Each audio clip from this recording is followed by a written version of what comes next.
जूता पहन के नहीं वहाँ यही ना।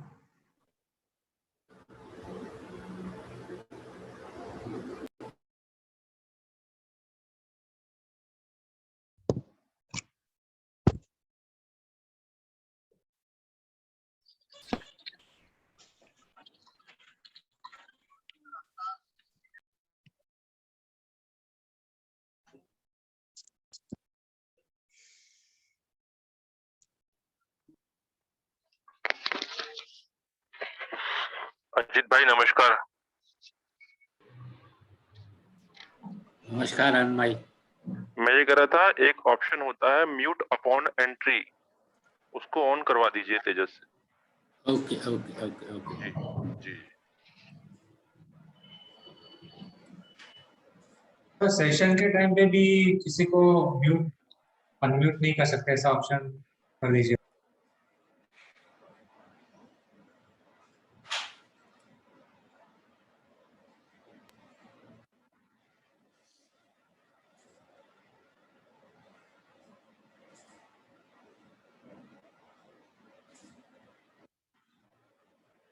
अजीत सर नमस्ते। नमस्कार आशीष। सर सेशन के टाइम पे अनम्यूट करते हैं ना, उस ऑप्शंस को डिसेबल कर दीजिए। बहुत लोग वो डिसेबल कर वही कर रहा हूँ। हाँ थैंक यू।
जितने लोग भी ज्वाइन हुए हैं सभी को good evening. So nice, it's so nice to see you on time. सभी लोग टाइम पे ज्वाइन हो चुके हैं, 40 लोगों से ऊपर। It's so nice to see that.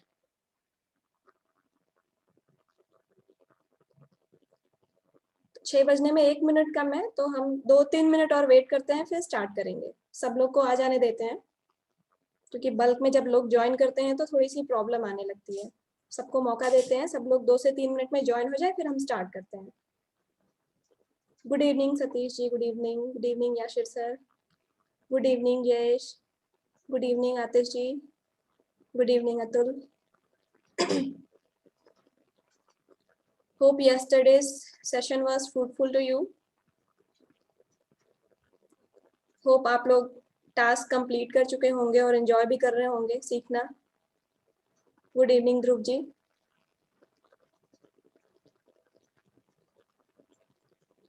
Please type yes अगर मेरी आवाज बिल्कुल क्लियर पहुंच रही है आपको। ओके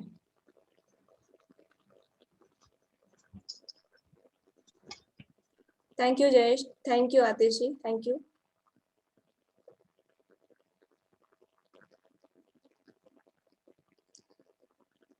बहुत अच्छा रिस्पांस मिल रहा है, आप लोग अपना टास्क कंप्लीट करके ग्रुप पे पोस्ट भी कर रहे हैं, so it is very nice to see that सभी लोग अपना टास्क कर रहे हैं, लर्निंग एंजॉय कर रहे हैं, वीडियोस भी देख रहे हैं जो एक्सेस दिया गया है और उस पर एक्शन भी ले रहे हैं, डाउट्स भी पोस्ट कर रहे हैं। उन डाउट्स का 24 आवर्स के अंदर मैं जवाब दे दूंगी, so don't worry for that.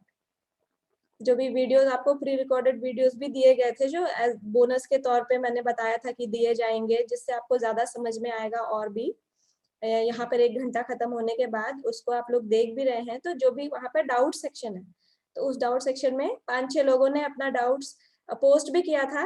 ये मत सोचिए कि मैंने देखा नहीं है, मैंने सब देखा है और डेफिनेटली आपको 24 आवर्स के अंदर उसका आंसर भी मिलेगा।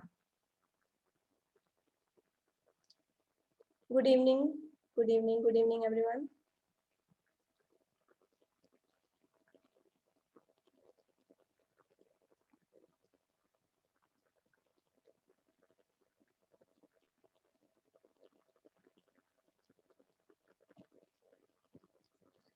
So we will wait for 1 minute more and we'll start. तब तक जिन लोगों के पास भी नोटबुक नहीं है, पेन नहीं है, वो लोग अपना नोटबुक पेन तैयार करके रखें, क्योंकि नोट्स ही आपके काम आने वाले हैं और वो बहुत इंपॉर्टेंट है। दिमाग में हम लोग बहुत कुछ देखते हैं, बहुत कुछ पढ़ते हैं, पर कुछ ही घंटों में निकल जाता है, तो नोट्स हमेशा हमारे साथ रहते हैं। तो आप नोट्स बनाइए, स्पेशली जो लोग बिल्कुल ही नए हैं, जिनको सोलर एकदम ही नया है, जिसके लिए बिल्कुल कभी सुना भी नहीं, उनके लिए तो नोट्स बहुत ज्यादा इम्पोर्टेंट है। क्योंकि टर्म्स याद करना, कभी कभी क्या होता है कि हमको चीजें पता होती हैं, बट एग्जैक्टली उसको मार्केट में बोलते क्या है या एग्जैक्टली उसको टेक्निकल लैंग्वेज में उसका नाम क्या है वो ध्यान नहीं रहता है। तो वो जहां पर भी आपको सुनाई दे, दिखाई दे, मैं बताऊं तो उसको नोट कर लें, क्योंकि वर्ड्स बहुत पता होने चाहिए।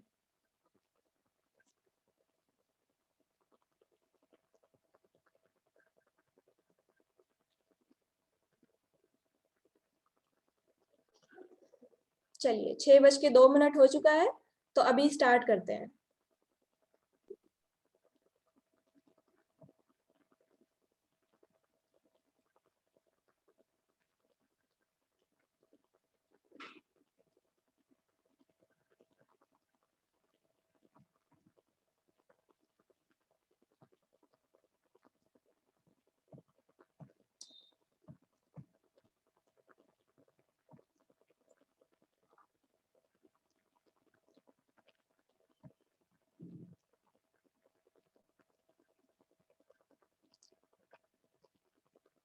Let me share my screen.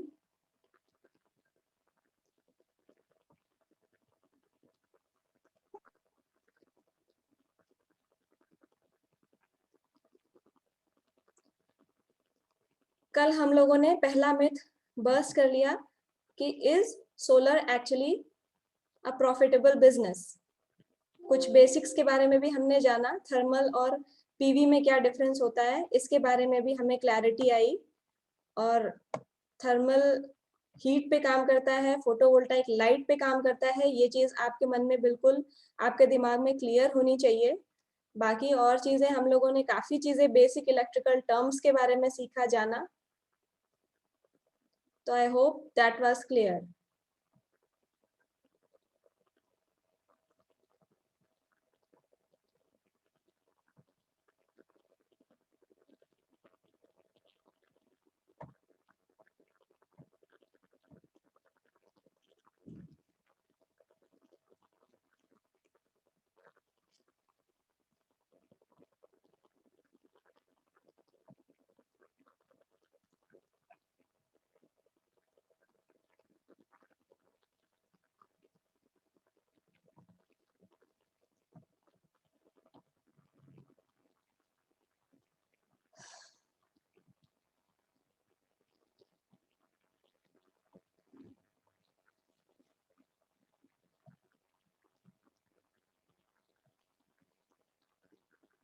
एक सेकेंड।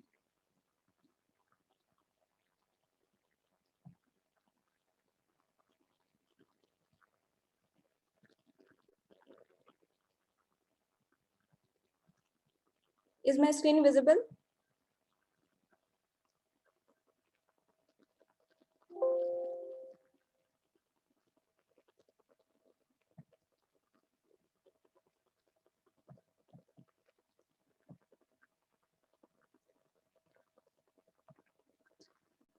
अभी स्क्रीन दिख रही होगी आप लोगों को। ओके, अभी विजिबल है।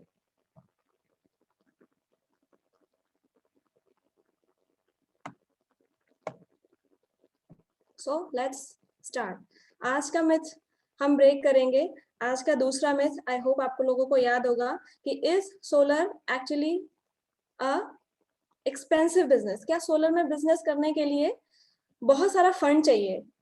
क्या हमें बहुत सारा इन्वेस्टमेंट चाहिए सोलर में काम करने के लिए? तो इस मिथ को आज हम बर्स्ट करेंगे कि सोलर में बहुत ज्यादा इन्वेस्टमेंट नहीं चाहिए काम करने के लिए। इनफैक्ट हम ये भी जानेंगे कि मात्र 15,000 उससे भी कम की लागत में आप अपना सोलर बिजनेस कैसे स्टार्ट कर सकते हैं। ओके, तो इस उद्देश्य से हम आगे बढ़ेंगे कि आज हमारा दूसरा मिथ, जो दूसरा सबसे कॉमन मिथ है, जो कल भी बहुत लोगों ने बोला था कि हमारे पास बजट नहीं है, हमारे पास फंड नहीं है, और बहुत सारे लोगों का ये भी प्रॉब्लम थी कि हम रूरल एरिया में रहते हैं तो हमें बहुत प्रॉब्लम होती है, यहाँ पर लोगों के पास फंड नहीं इन्वेस्ट करने को है या करना चाहते नहीं है।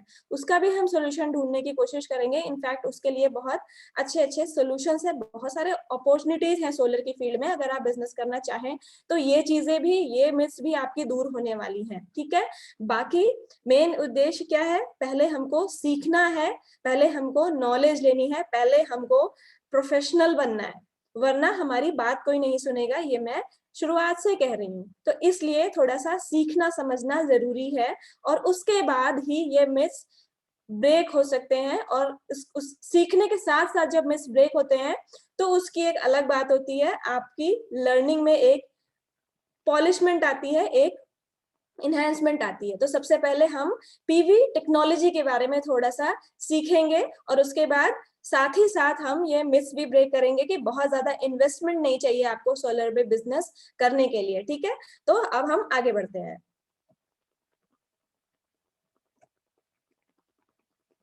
तो पीवी टेक्नोलॉजी के बारे में थोड़ा सा बात करेंगे। तो सबसे पहले जानते हैं कि सोलर सेल क्या होता है। What is solar cell? ठीक है, पिक्चर में आपको देख रहा होगा 4 टर्म्स, सेल, मॉड्यूल, स्ट्रिंग और अरे। ये बहुत ही कॉमन 4 टर्म्स हैं जो सोलर की फील्ड में इस्तेमाल होते हैं। इनको आप नोट डाउन कर सकते हैं। ये 4 शब्द आपको जानना बहुत जरूरी है, बहुत कॉमनली यूज होते हैं। तो सबसे पहला जानते हैं सोलर सेल।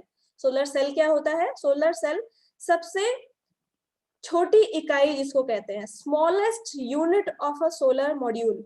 सोलर मॉड्यूल या सोलर प्लेट या सोलर पैनल एक ही चीज होती है, जो मैंने आपको दिखाया था पिक्चर में, आप देख सकते हो सोलर मॉड्यूल। अब सोलर मॉड्यूल छोटे छोटे सेल्स से बना होता है। स्मॉलेस्ट यूनिट मतलब सबसे छोटी इकाई जो कि सक्षम होती है, that is able to convert the coming light, coming radiation from the sun. सूर्य की रोशनी जो पड़ रही है मॉड्यूल पे, उसको इलेक्ट्रिसिटी में कन्वर्ट करने में जो सबसे छोटी चीज जो सक्षम होती है वो कहलाती है सेल।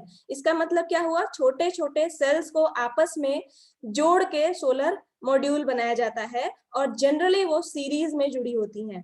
आप सीरीज या पैरेलल के कॉम्बिनेशन में भी जोड़कर सोलर मॉड्यूल बना सकते हैं, बट जनरली सीरीज में जुड़ी होती हैं एक मॉड्यूल में। रिक्वायरमेंट के अकॉर्डिंग हम सेल्स को सीरीज और पैरेलल में जोड़कर रिक्वायर्ड वोल्टेज और रिक्वायर्ड करंट को अचीव करते हैं एक सोलर मॉड्यूल में। तो अगर एक सोलर मॉड्यूल का कोई एक पर्टिकुलर डेटा शीट उठा के देखेंगे, हर इलेक्ट्रॉनिक्स डिवाइस का या हर चीज का जो मार्केट में मिलती है उसका अपना एक डेटा शीट होता है, उसकी अपनी एक फीचर्स की स्पेसिफिकेशन की शीट होती है। तो उसमें आप देखेंगे, उसमें मेंशन्ड, अभी हम आगे और डिटेल में देखेंगे भी, उसमें मेंशन्ड होगा कि इसका वोल्टेज इतना है, इसका करंट इतना है। तो ये छोटे छोटे सेल्स को अरेंज करके ही हम वो वैल्यू अचीव करते हैं और बोलते हैं कि हाँ ये मेरा सोलर मॉड्यूल है, इसकी स्पेसिफिकेशन ये है, इतने वॉट का है, इतना वोल्टेज देगा, इतना करंट देगा। अभी आगे हम और डिटेल में जानेंगे। फिलहाल हमारा सोलर सेल क्लियर हो गया, साथ ही साथ हमारा सोलर मॉड्यूल भी क्लियर हो गया। बहुत सारे सोलर फोटोवोल्टाइक सेल्स को आपस में सीरीज या पैरेलल में जोड़कर हम सोलर मॉड्यूल बना सकते हैं। इसी को सोलर प्लेट भी बोलते हैं, इसी को सोलर पैनल्स भी कहते हैं। ठीक है, अब सोलर स्ट्रिंग क्या होती है? बहुत सारे मॉड्यूल्स को एक साथ जब हम सीरीज में जोड़ते हैं तो वो सोलर स्ट्रिंग कहलाती है। जैसे 3 से 4 स्ट्रिंग्स, 3 से 4 मॉड्यूल्स को हम एक साथ सीरीज में जोड़ देंगे तो वो 4 मॉड्यूल या 3 मॉड्यूल की एक स्ट्रिंग कहलाएगी। Okay, please don't do that. जिनको भी ये हरकतें करनी है वो लीव कर जाएं। ठीक है, अब आगे बढ़ते हैं। सोलर अरे क्या होती है? सोलर स्ट्रिंग से ऑब्वियसली बनेगा सोलर अरे, यानी कि एक सोलर प्लांट लगा हुआ है 4 किलोवाट का, 5 किलोवाट का, 1 मेगावाट का, 100 किलोवाट का, तो उसमें जितने भी मॉड्यूल्स बहुत सारे लगे हुए हैं वो पूरे मॉड्यूल्स की जो संख्या है वो एक साथ सोलर अरे कहलाएगी बेसिकली। यानी कि स्ट्रिंग्स बहुत सारे सीरीज और पैरेलल में जोड़ के जब एक पूरा प्लांट बनता है तो वो सोलर मॉड्यूल सारे इकट्ठे सोलर अरे कहलाते हैं, यानी कि वो बहुत सारे स्ट्रिंग्स से बने होते हैं। तो ये हो गया हमारा सेल, मॉड्यूल, स्ट्रिंग और अरे। क्लियर? अब आगे बढ़ते हैं।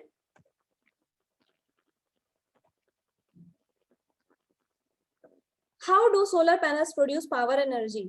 अब एक बेसिक सा सवाल आता है कि आखिर ये सोलर मॉड्यूल्स पावर या एनर्जी कैसे प्रोड्यूस करते हैं। पावर और एनर्जी के बारे में हम कल जान चुके हैं। पावर की जो यूनिट होती है वो होती है वॉट, और एनर्जी की जो यूनिट होती है, थोड़ा सा अंतर होता है, पावर इनटू टाइम, यानी कि एनर्जी की जो यूनिट हो जाती है वो होती है watt R, watt into R. तो ये चीज आप ध्यान में रखिएगा। अब कोई भी सोलर मॉड्यूल कितना जनरेट कर रहा है ये हम कैसे पता लगाएंगे? क्योंकि सनशाइन आ रही है, तो सनशाइन आ रही है तो हम कैसे मालूम करेंगे कि सोलर मॉड्यूल प्रोडक्शन कितना कर रहा है? तो इसके लिए एक टर्म जानना बहुत जरूरी है, वो है पीक सनशाइन आर। अब ये क्या होता है ये समझते हैं।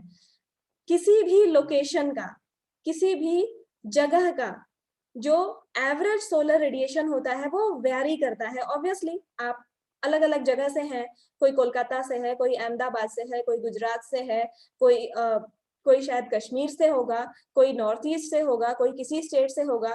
तो ऑब्वियसली हर एक लोकेशन में अलग अलग सोलर रेडिएशन की क्वांटिटी फॉल होती है।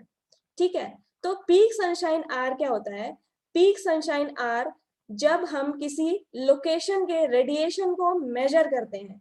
कैसे मेजर करेंगे? दिन भर का डेटा लिया जाता है और वो घंटे, जैसे सुबह, अभी तो आप देखोगे सुबह 5 बजे से धूप निकल जाती है और शाम को 6 बजे तक रहती है, मतलब 10-11 घंटे धूप रहती है।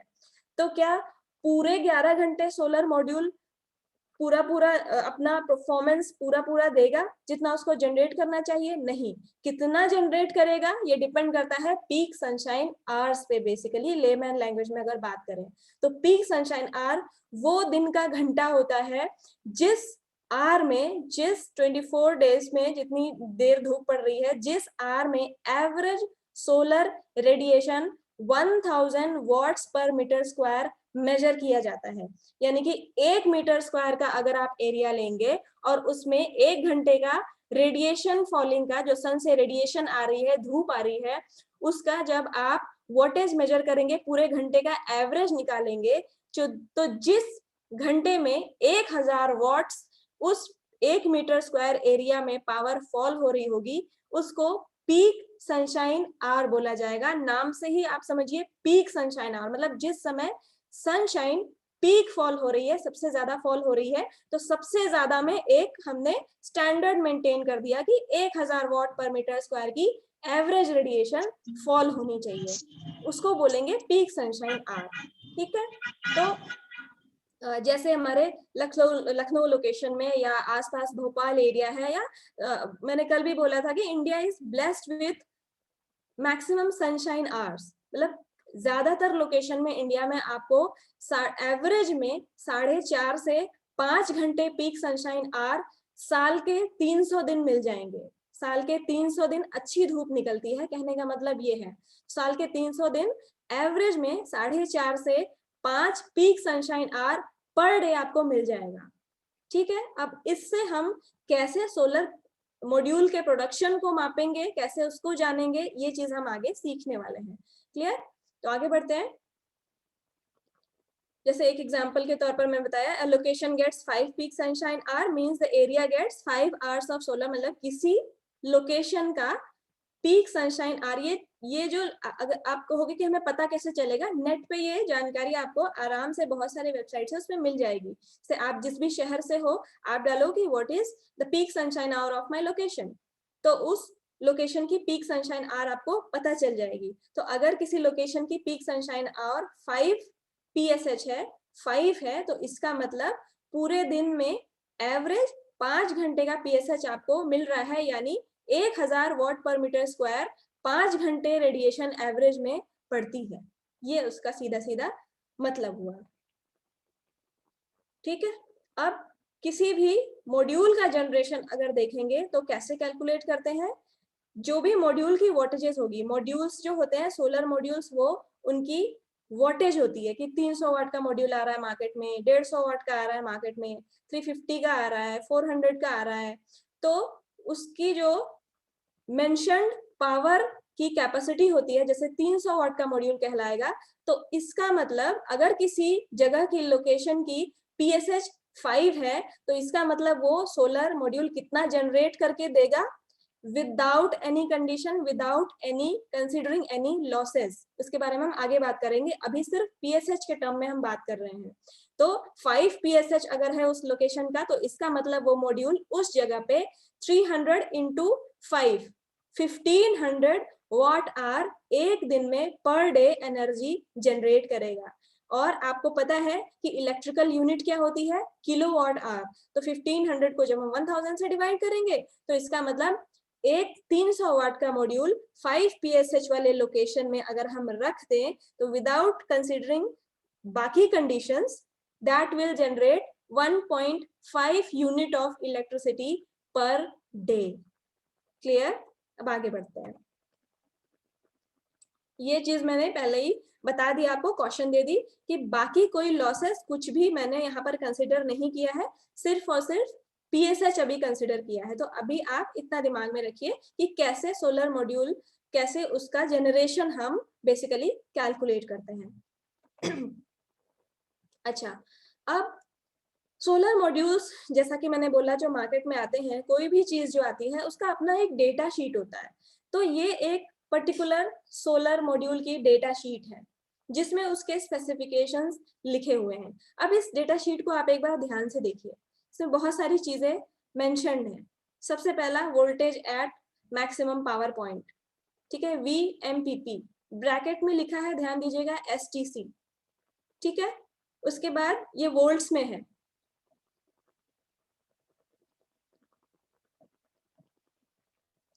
और चीजें आप देख सकते हैं, ओपन सर्किट वोल्टेज दिया हुआ है जो कि डिनोट किया जाता है VOC से, ये भी ब्रैकेट में STC और वोल्ट्स में मेंशन्ड है। ठीक है, इन सबकी एक वैल्यू दी गई है। Short circuit current ISC STC ampere में एक वैल्यू दी गई है। Current eight maximum power IMPP से डिनोट किया जाता है, current eight maximum power point, और इसको भी STC पे मेजर किया गया है। STC को आप ध्यान रखिएगा, STC टर्म हम आगे जानने वाले हैं। इसी तरीके से और भी चीजें इसमें दी गई हैं, बेसिकली यहाँ पर STC मेंशन्ड है। ठीक है, तो ये क्या चीज है, इसके बारे में हम आगे जानने वाले हैं। तो STC होती है स्टैंडर्ड टेस्टिंग कंडीशंस। अब इस चीज को अगर मैं आपको लेमैन लैंग्वेज में समझाऊं, तो जैसे मैंने अभी बोला, एक 300 वाट का मॉड्यूल है मेरे पास। ठीक है, अब आप बोलोगे मैं तो अहमदाबाद में रहता हूँ, तो मेरे लोकेशन की जो रेडिएशन है वो अलग है, तो 300 वाट का मॉड्यूल मुझे पूरा 300 वाट देगा। तो उधर नॉर्थ ईस्ट में बारिश बहुत होती है, तो नॉर्थ ईस्ट वाले बोलेंगे, असम वाले कोई भाई साहब बोलेंगे कि मैं वही मॉड्यूल मैं अपने यहाँ लगा रहा हूँ, तो क्या मुझे वो 300 वाट दे रहा है? तो मॉड्यूल कैसे जनरेट करता है, अभी पीएसएच के टर्म में हमने जाना। अब ये एसटीसी क्या है? एसटीसी होती है स्टैंडर्ड टेस्टिंग कंडीशंस। इसका मतलब कोई भी मॉड्यूल का एक स्टैंडर्ड है। 300 वाट अगर उस पे मेंशन्ड है कि ये मॉड्यूल 300 वाट का है, तो उसका एक स्टैंडर्ड है। वो हर जगह 300 वाट नहीं दे रहा होगा, ऑब्वियसली उसके पावर जनरेशन में कुछ ना कुछ फर्क आएगा, location to location, environment to environment, right? तो कैसे हमने ये कह दिया कि 300 वाट का मॉड्यूल है? ये डिपेंड करता है स्टैंडर्ड टेस्टिंग कंडीशंस पे, यानी कि जो भी मॉड्यूल्स होते हैं उनको एक स्पेशल टेस्टिंग कंडीशंस में टेस्ट करके उसको स्पेसिफाई किया जाता है कि ये इतने वॉट का मॉड्यूल है, इतना ये करंट जनरेट करेगा इस कंडीशन में, और इतना ये वोल्टेज जनरेट करेगा इस कंडीशन में। तो वो कंडीशंस क्या होती हैं? टेस्टिंग कंडीशंस होती हैं, यानी कि 25 डिग्री सेल्सियस टेम्परेचर मेंटेन किया जाता है, रेडिएशन 1000 वाट पर मीटर स्क्वायर मेंटेन किया जाता है, और एयर मास 1.5 मेंटेन किया जाता है। इस कंडीशन में जो मॉड्यूल है हमारा वो 300 वाट प्रोड्यूस कर रहा होगा। रियल कंडीशन में जब आप अपनी छत पे उसको ले जाके लगाएंगे तो ऑब्वियसली उसके परफॉर्मेंस में अंतर आएगा, डिफरेंस आएगा। वो डिपेंड करेगा कि आपके यहाँ कितनी रेडिएशन फॉल हो रही है, कहीं कोई शैडो तो नहीं पड़ रहा है, कहीं आपका पैनल गंदा तो नहीं हो चुका है। जब डर्ट उस पर बैठ जाएगी तो ऑब्वियसली पूरी रेडिएशन उस पर फॉल नहीं हो पाएगी। तो ये सब चीजें मॉड्यूल के परफॉर्मेंस को डिग्रेड करती हैं और उसको कम करती हैं। तो जो भी मेंशन्ड होता है मॉड्यूल के पीछे कि ये 300 वाट का मॉड्यूल है, 400 वाट का मॉड्यूल है, वो स्टैंडर्ड टेस्टिंग कंडीशंस के अकॉर्डिंग मेंशन्ड होता है, मैन्युफैक्चरर मेंशन करता है। आपके लोकेशन में, आपके एरिया में वो कितना जनरेट कर रहा है ये डिपेंड करता है आपके एनवायरमेंटल कंडीशंस पे। क्लियर?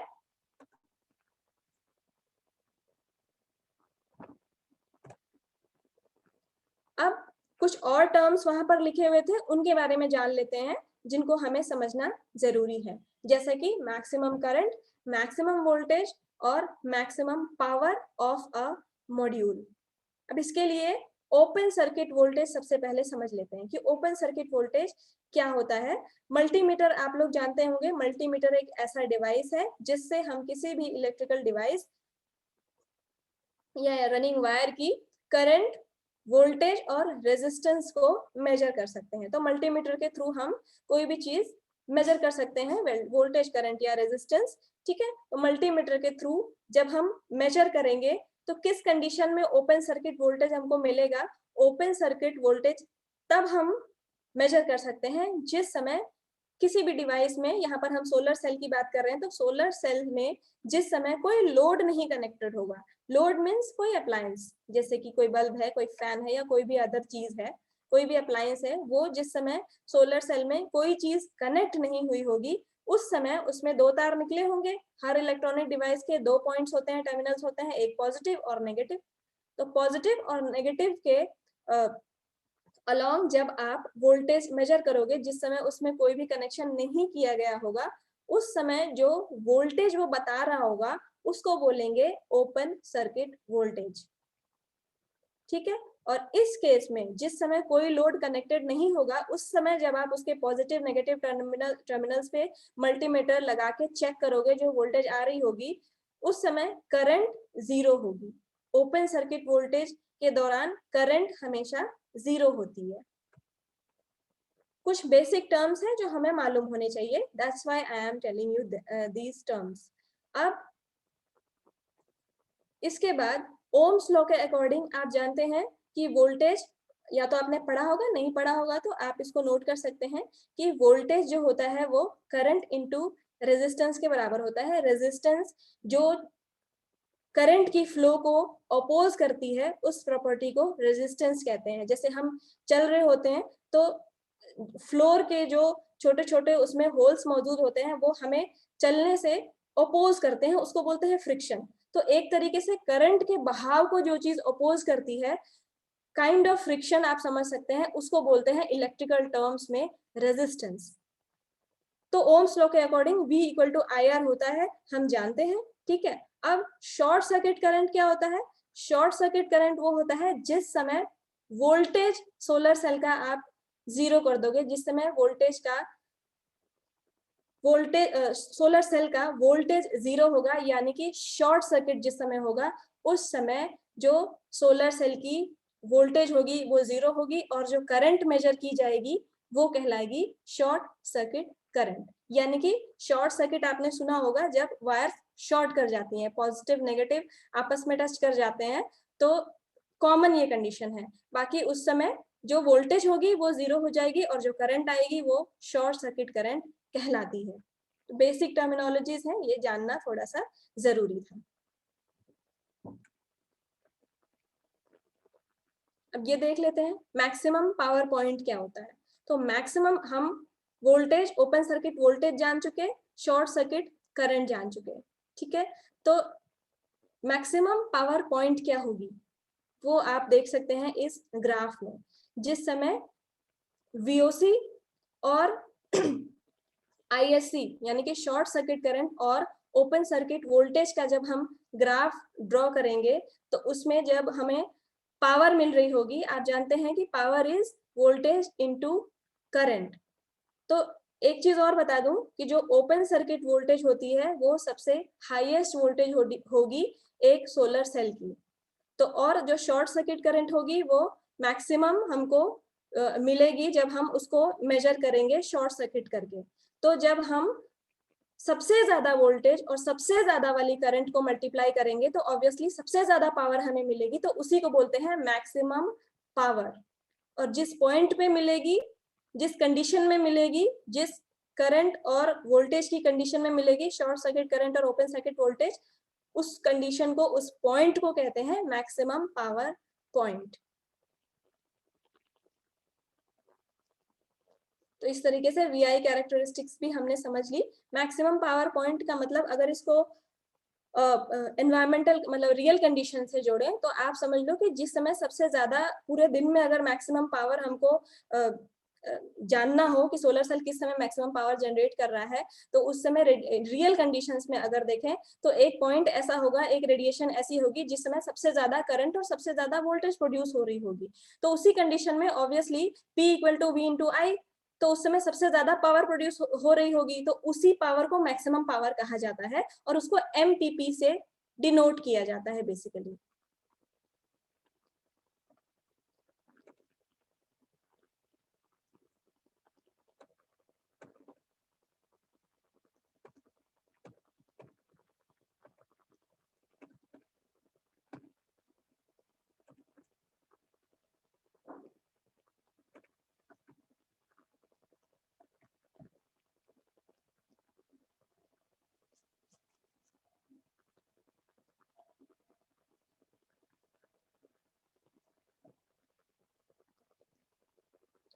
नो ऑडियो, क्या मेरी आवाज सुनाई नहीं दे रही है?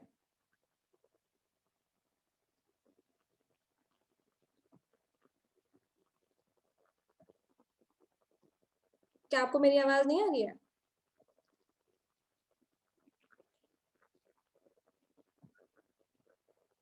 Audible okay.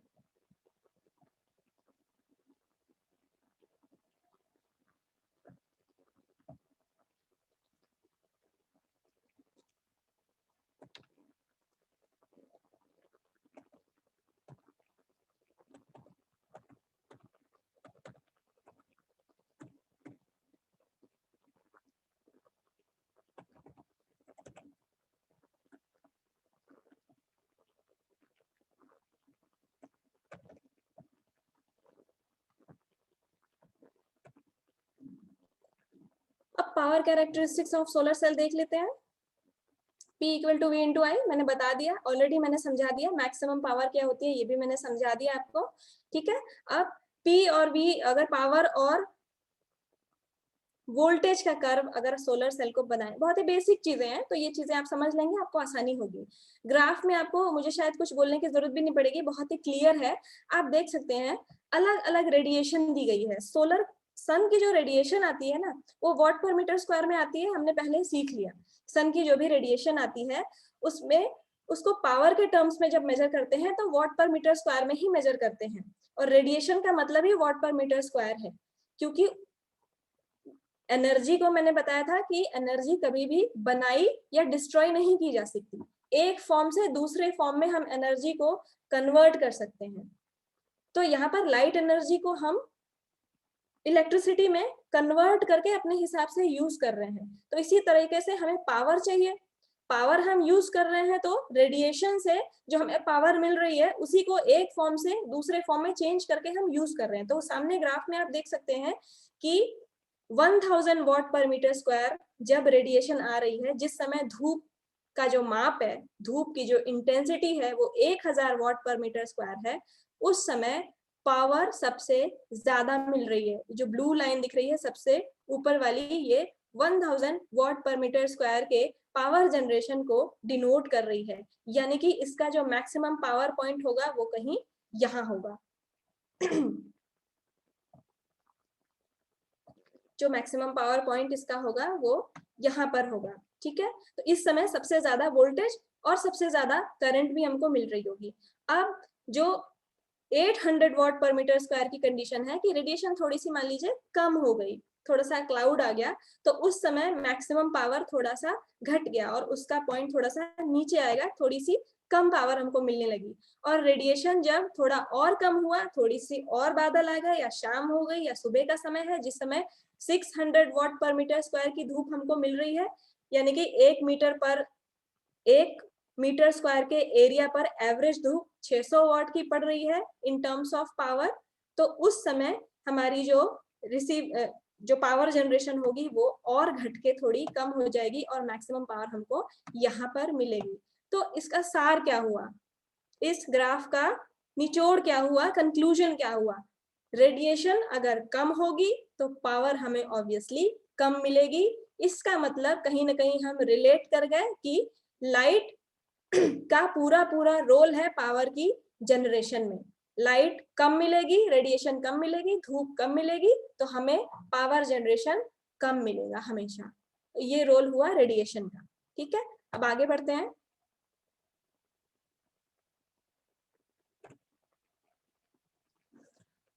How does solar radiation affect solar cell? पहले हम बात कर ही चुके हैं, बट वो P और V का कर्व था। यहाँ पर वोल्टेज और करंट की टर्म्स में भी हम जान लेते हैं कि वोल्टेज और करंट को अगर देखा जाए तो उनमें कैसे असर पड़ेगा। तो आप देख सकते हैं ग्राफ में बिल्कुल क्लियर है, जिस समय इंसिडेंट रेडिएशन 1000 वॉट पर मीटर स्क्वायर की है, उस समय जो यहाँ पर ये वोल्टेज शो कर रहा है और ये करंट शो कर रहा है, ठीक है।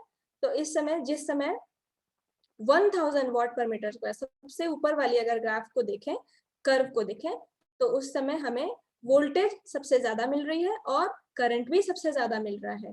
थोड़ा सा रेडिएशन कम हुआ, वोल्टेज कम हुई, करंट भी कम हो गया, यानी कि वोल्टेज इनटू करंट, पावर भी कम हो गई ऑब्वियसली। इसी तरीके से ग्रेजुअली जैसे जैसे रेडिएशन डिक्रीज होता गया, वैसे वैसे वोल्टेज और करंट दोनों डिक्रीज होती गई, यानी कि V कम हो गया, I कम हो गया, P equal to V into I, तो पूरा P कम हो गया, पावर कम हो गई। अब ध्यान देने वाली बात यहाँ पर क्या है? ध्यान देने वाली बात यहाँ पर ये है कि जैसे जैसे रेडिएशन कम हो रही है, V इंटू आई, पावर तो कम हो रही है, लेकिन V और I में से किसका ज्यादा रोल है, कौन सा ज्यादा कम हो रहा है इसमें? तो ग्रेजुअली आप देख सकते हैं वोल्टेज में तो बहुत माइन्यूट कमी आ रही है, लेकिन करंट बहुत ज्यादा अंतर कर रहा है, करंट में बहुत ज्यादा डिफरेंस आ रहा है, करंट बहुत ज्यादा घट जा रही है, थोड़ा सा भी रेडिएशन कम हो रहा है तो इन कंपैरिजन टू वोल्टेज। यानी कि धूप या लाइट या फोटॉन्स जब कम पड़ते हैं मॉड्यूल्स पे, तो ज्यादा असर किस पे पड़ता है? वोल्टेज के बजाय करंट पे।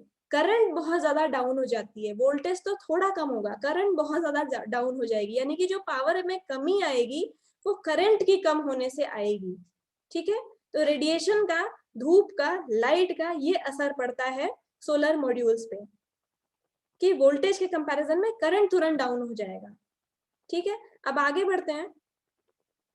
बहुत अच्छा टॉपिक है कि टेम्परेचर कैसे इफेक्ट करता है सोलर सेल आउटपुट पे। बहुत सारे मिथ्स हैं, बहुत लोगों को ये कंफ्यूजन होता है, बहुत लोग ऐसी बात करते हैं और ऐसा क्वेश्चन पूछते हैं कि क्या धूप नहीं, क्या गर्मी नहीं होगी, धूप नहीं निकलेगी तो मेरा सोलर मॉड्यूल प्रोड्यूस नहीं करेगा। जैसे जो सोलर मॉड्यूल्स हैं वो क्या रेडिएशन पे या हीट पे, दोनों पे डिपेंड करते हैं। टेम्परेचर का कैसे इफेक्ट पड़ता है ये आप इस ग्राफ में देख सकते हैं। अब इस ग्राफ में देखेंगे तो मैं आपको प्रैक्टिकल इसका वर्जन समझाऊंगी। ग्राफ में देखिए उधर क्या हो रहा था, पिछले ग्राफ में ध्यान दीजिएगा, मैंने अभी भी बताया बार बार कि करंट ग्रेजुअली बहुत ज्यादा कम हो रही है, वोल्टेज में ज्यादा अंतर नहीं आ रहा है। अब यहाँ आप क्या देखोगे करंट में ज्यादा अंतर नहीं आ रहा है, वोल्टेज में बहुत ज्यादा डिफरेंस आ रहा है। यानी कि अगर सोलर मॉड्यूल्स या सोलर मॉड्यूल्स का एनवायरनमेंट बहुत ज्यादा गर्म हो जाएगा, बहुत ज्यादा हीटेड हो जाएगा, तो वोल्टेज बहुत डाउन हो जाएगी, करंट में थोड़ा अंतर आता है, करंट थोड़ा कम होता है और वोल्टेज ग्रेजुअली ज्यादा कम हो जाता है। तो इसका मतलब क्या हुआ, इससे हमें मोरल ऑफ द स्टोरी क्या हुई, क्या कंक्लूजन मिला हमें? क्लाइमेट का बहुत असर पड़ता है सोलर मॉड्यूल्स के जनरेशन पे। जनरली 6 टाइप के क्लाइमेट होते हैं, सारे तो मुझे याद नहीं होंगे। हॉट एंड ह्यूमिड होता है, हॉट एंड सनी होता है, कोल्ड एंड क्लाउडी होता है, कोल्ड एंड सनी होता है, और 2 मुझे याद नहीं है। तो जिसमें सबसे अच्छा जनरेशन होगा आप इन 2 ग्राफ से पता लगा सकते हैं। कोल्ड एंड सनी रीजन्स जो होते हैं, जैसे लद्दाख, अपने इंडिया में जो लद्दाख है वो कोल्ड डेजर्ट भी कहा जाता है उसको, तो वहां का क्लाइमेट कोल्ड एंड सनी है, यानी कि वहां पूरे साल में 300 दिन धूप भी मिलती है, ठीक है, और रेडिएशन भी मिलती है, और वहां का जो टेम्परेचर है वो भी कम रहता है, क्योंकि वो कोल्ड डेजर्ट है तो धूप 300 दिन उसको पूरे साल भर में मिलती है, ज्यादा से ज्यादा दिन मिलती है, और जो वहां का एनवायरनमेंट है, जो वहां का टेम्परेचर है वो काफी कम रहता है। तो वहां पर सोलर सेल्स सबसे बेस्ट परफॉर्मेंस दिखाते हैं, मतलब ऐसे क्लाइमेट में जो कोल्ड एंड सनी एरियाज है, जहां पर पैनल्स ठंडे भी रहे और लाइट भी उस पर, मैक्सिमम रेडिएशन भी उस पर पड़े, तो वहां पर सोलर सेल्स का जनरेशन बेस्ट होता है। तो आज से ये मिथ मन में मत रखिएगा कि जहां पर गर्मी नहीं होगी या हीट से सोलर पैनल चलता है, हीट का हमेशा बुरा असर पड़ेगा सोलर पैनल्स पे। आप देखिए एसटीसी में भी क्या हमने टेम्परेचर मेंटेन किया था स्टैंडर्ड टेस्टिंग कंडीशन पे, 25 degree Celsius, that is very normal temperature. हमने 50 डिग्री 70 डिग्री पे टेस्ट नहीं किया, ठीक है, तो इस चीज का आप ध्यान रखिएगा। चलो आगे बढ़ते हैं, सोलर सेल्स के बारे में थोड़ा सा और जान लेते हैं कि सोलर सेल दिखता कैसे है और उसमें क्या क्या लेयर्स होती हैं। तो सोलर सेल में ये सामने आपको पिक्चर में दिख रहा होगा कुछ लेयर्स, इन लेयर्स के बारे में जानते हैं। 6 बेसिकली लेयर्स होती हैं सोलर सेल में। तो सबसे पहले सोलर फोटोवोल्टाइक सेल, ऑब्वियसली, जो कि सिलिकॉन से बना होता है। सिलिकॉन एक सेमीकंडक्टर है, बेसिकली उसमें भी मिलावट की जाती है बोरॉन और फास्फोरस की, वो थोड़ा हाईटेक चीज है, उसको हमें अभी समझने की जरूरत नहीं है। आप ये समझ लीजिए कि सोलर सेल सिलिकॉन से बना होता है। तो सोलर फोटोवोल्टाइक सेल ऑब्वियसली रहेगा, उसके ऊपर टफेंड ग्लास लगा होता है, 3 से 4 mm थिक टफेंड ग्लास लगा होता है उसकी प्रोटेक्शन के लिए। और ग्लास इसलिए क्योंकि वो प्रोटेक्टेड भी रहेगा और मैक्सिमम रेडिएशन भी उस पर फॉल होगी, क्योंकि ग्लास एक ट्रांसपेरेंट मटेरियल है। उसके बाद एल्यूमिनियम फ्रेम, फ्रेम आखिरी में आता है, बेसिकली सबसे एंड में ऑब्वियसली फ्रेम लगा के और सारी चीजों को फ्रेम कर देंगे। तो ऊपर की तरफ आप देखेंगे ग्लास लगी हुई है और नीचे की तरफ भी ग्लास लगी हुई है, यानी कि इसको एनकैप्सूल कर दिया दोनों तरफ ट्रांसपेरेंट टफेंड ग्लास लगा के। तो सोलर सेल हमारा कंपैरेटिवली ज्यादा स्ट्रेंथन हो गया। अब इसको और स्ट्रेंथन कैसे किया जाए, बैक शीट लगाएंगे, इसको पॉलीमर की शीट होती है इसकी, तो पीछे बैक शीट लगाते हैं और ऊपर पूरा इन सारी चीजों को ऊपर नीचे ग्लास, सोलर के अपर साइड और लोअर साइड ग्लास से इसको इनकैप्सूल कर दिया, नीचे टेडलार शीट यानी कि बैक शीट पॉलीमर की शीट बेसिकली लगा के, और इसको एल्यूमिनियम फ्रेम से पूरा इसको पैक कर दिया। तो इस तरीके से ये लेयर्स होती हैं सोलर सेल की। ओके, अब आगे बढ़ते हैं। हाँ, ईवीए की शीट, सॉरी ईवीए की शीट मैं भूल गई बोलना। ईवीए की शीट सोलर सेल के जस्ट ऊपर लगती है, सोलर सेल के जस्ट ऊपर ईवीए की शीट लगती है। ईवीए की शीट क्या होती है, ईवीए एक रबर टाइप का मटेरियल होता है बेसिकली, और वो भी ट्रांसपेरेंट होता है। जैसे कोई भी चीज जब हम ट्रांसफर करते हैं, कोई भी चीज आप परचेज करते हैं जिसका टूटने फूटने का डर रहता है, उसको ऊपर नीचे थर्मोकोल लगाते हैं ना, तो वो एक उसको प्रोटेक्शन देता है। उसके बाद उसको कार्टन में, गत्ते में पैक करते हैं। तो इसी तरीके से ईवीए काम करता है। सोलर सेल के जस्ट ऊपर एक थिन लेयर की ईवीए शीट, ट्रांसपेरेंट शीट लगाई जाती है, उसके ऊपर ग्लास रखा जाता है। उसके बाद फिर नीचे बैक शीट और फ्रेम से पूरा उसको पैक कर देते हैं। तो ये हो गए 6 लेयर्स। उसके बाद पीछे जंक्शन बॉक्स लगता है जिसमें से केबल्स कनेक्ट हो जाती हैं। Junction box basically solar cell का पार्ट मान भी सकते हैं आप, नहीं भी मान सकते हैं। सोलर सेल को एनकैप्सूल करने के लिए इतनी चीजें चाहिए होती हैं। फिर इनमें से जो पॉजिटिव और नेगेटिव निकल के आता है उसको जंक्शन बॉक्स में जोड़ दिया जाता है, और प्लस और माइनस का 2 केबल मिल जाता है हमको, जिससे हम फर्दर कनेक्शंस बैटरी में, इन्वर्टर में, किसी भी चीज में कर सकते हैं। अब थोड़ा जान लेते हैं टाइप्स ऑफ सोलर पैनल्स के बारे में। कौन कौन से टाइप ऑफ सोलर पैनल्स हैं जो कि मार्केट में मिल रहे हैं, या जो कि रिसर्च में है, या जो हमें अवेलेबल हैं, जो बेसिकली मैन्युफैक्चर किए जाते हैं। ठीक है, तो मेन जो सोलर सेल के टाइप्स हैं वो पहला मोनोक्रिस्टलाइन, दूसरा पॉलीक्रिस्टलाइन, तीसरा थिन फिल्म। तो जो मोनोक्रिस्टलाइन है और पॉलीक्रिस्टलाइन है ये मेजरली यूज होते हैं। थिन फिल्म का उतना यूज नहीं है। क्यों, ये हम आगे देखते हैं। तो इस तरीके से अपीयरेंस में ऐसे दिखेगा। सबसे पहली झलक अगर आपको पहचाननी हो कि कौन सा मोनो है, कौन सा पॉली है, कौन सा थिन फिल्म है, तो तीनों इस तरीके के दिखते हैं। मोनो सेल जो होगा उसका जो बेसिक है ये डायमंड कट होगा। किनारे किनारे आप देखेंगे इसमें बीच बीच में स्पेस है, यानी कि ये जो सेल है बेसिकली आप ध्यान से देखोगे तो आपको लगेगा एक सर्कुलर, जैसे सीडी होती है, गोल सी सीडी है, उसको चारों तरफ से काट के रेक्टेंगल बनाने की कोशिश की गई है।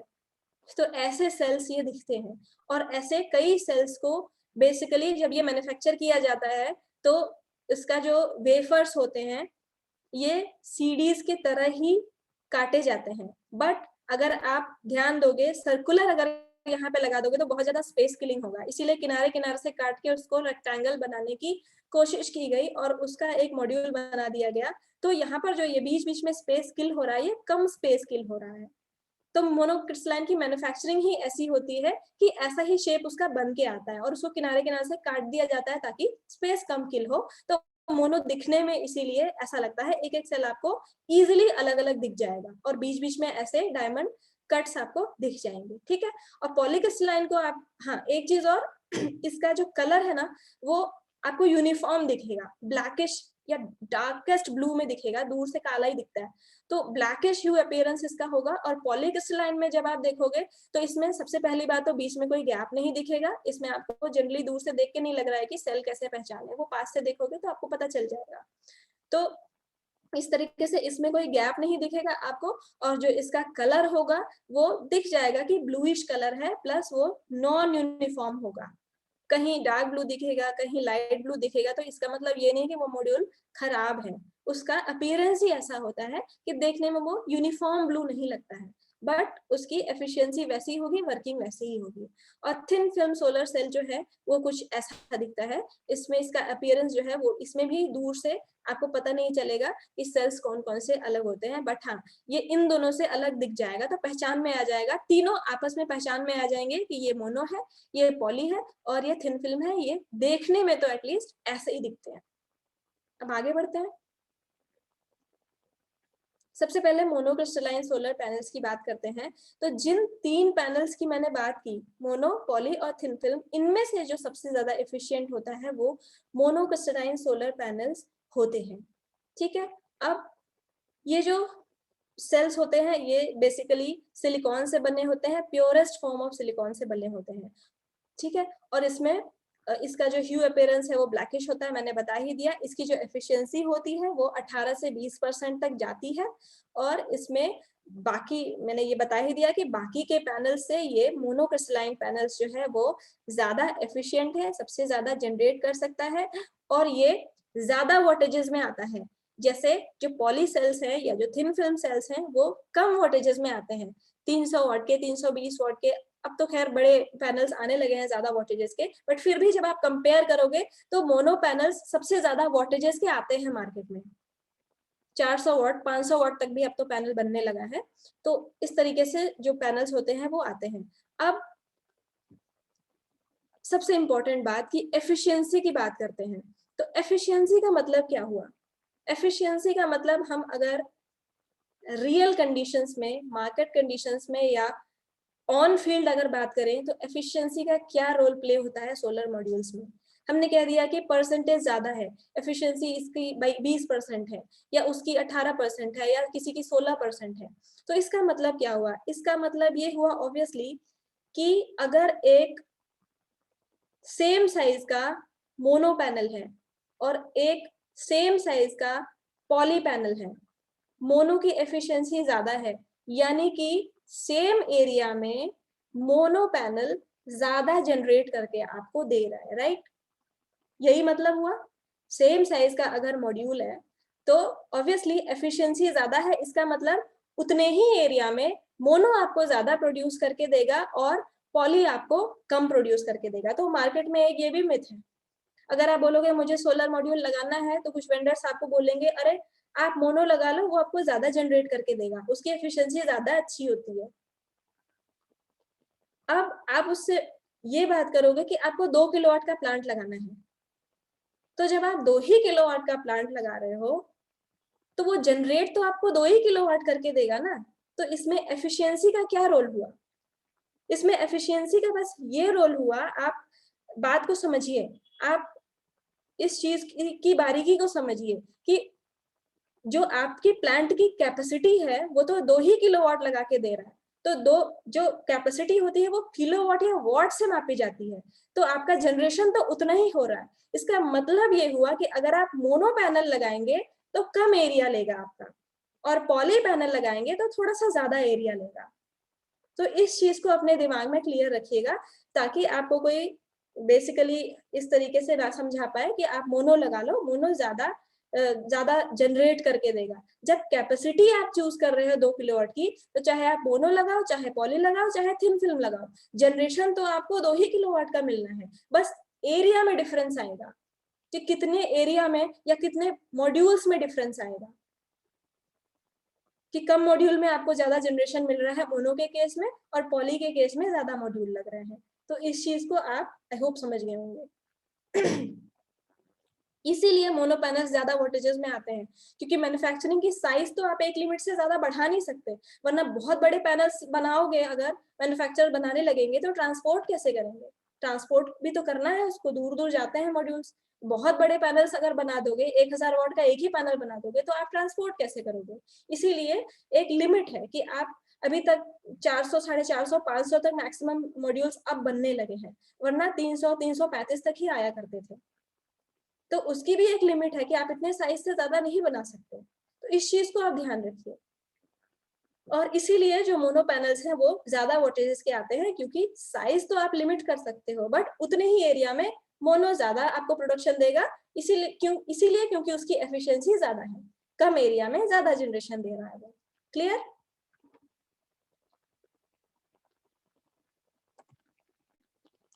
अब पॉलीक्रिस्टलाइन मॉड्यूल्स की बात करें तो इसकी एफिशिएंसी बहुत कम, 2 से 3% मैक्सिमम कम होती है मोनो पैनल से। बाकी इनको बेस्ट वैल्यू सोलर मॉड्यूल्स कहा जाता है। ऐसा इसलिए क्योंकि एक तो इनकी एफिशिएंसी में बहुत कम अंतर होता है, प्लस इसकी जो कॉस्ट होती है वो कम होती है इन कंपैरिजन टू मोनो। खैर आज की डेट में मार्केट में अब इतना मतलब बहुत ज्यादा अंतर नहीं रह गया है, कम अंतर रह गया है, बट फिर भी इसको बेस्ट वैल्यू माना जाता है। जब थोड़ा ही अंतर है एफिशिएंसी में, कहने का मतलब है कि अगर आप 1 किलोवाट का प्लांट या 500 वाट का मॉड्यूल लगा रहे हो, तब आपको इनमें डिफरेंस नहीं दिखेगा। कहने का मतलब है कि अगर आप एक दिन में 1 रुपए जमा कर रहे हो तो आपको 2-4 दिन में वो नहीं दिखेगा, बट आप 1-1 रुपए 1000 दिन जमा करोगे तो 1000 दिन बाद आपको समझ में आएगा, ओ मेरे पास 1000 की सेविंग हो गई। कहने का मतलब है छोटे प्लांट में कम एफिशिएंसी का अंतर नहीं दिखता है, क्योंकि बहुत कम जनरेशन का अंतर आता है।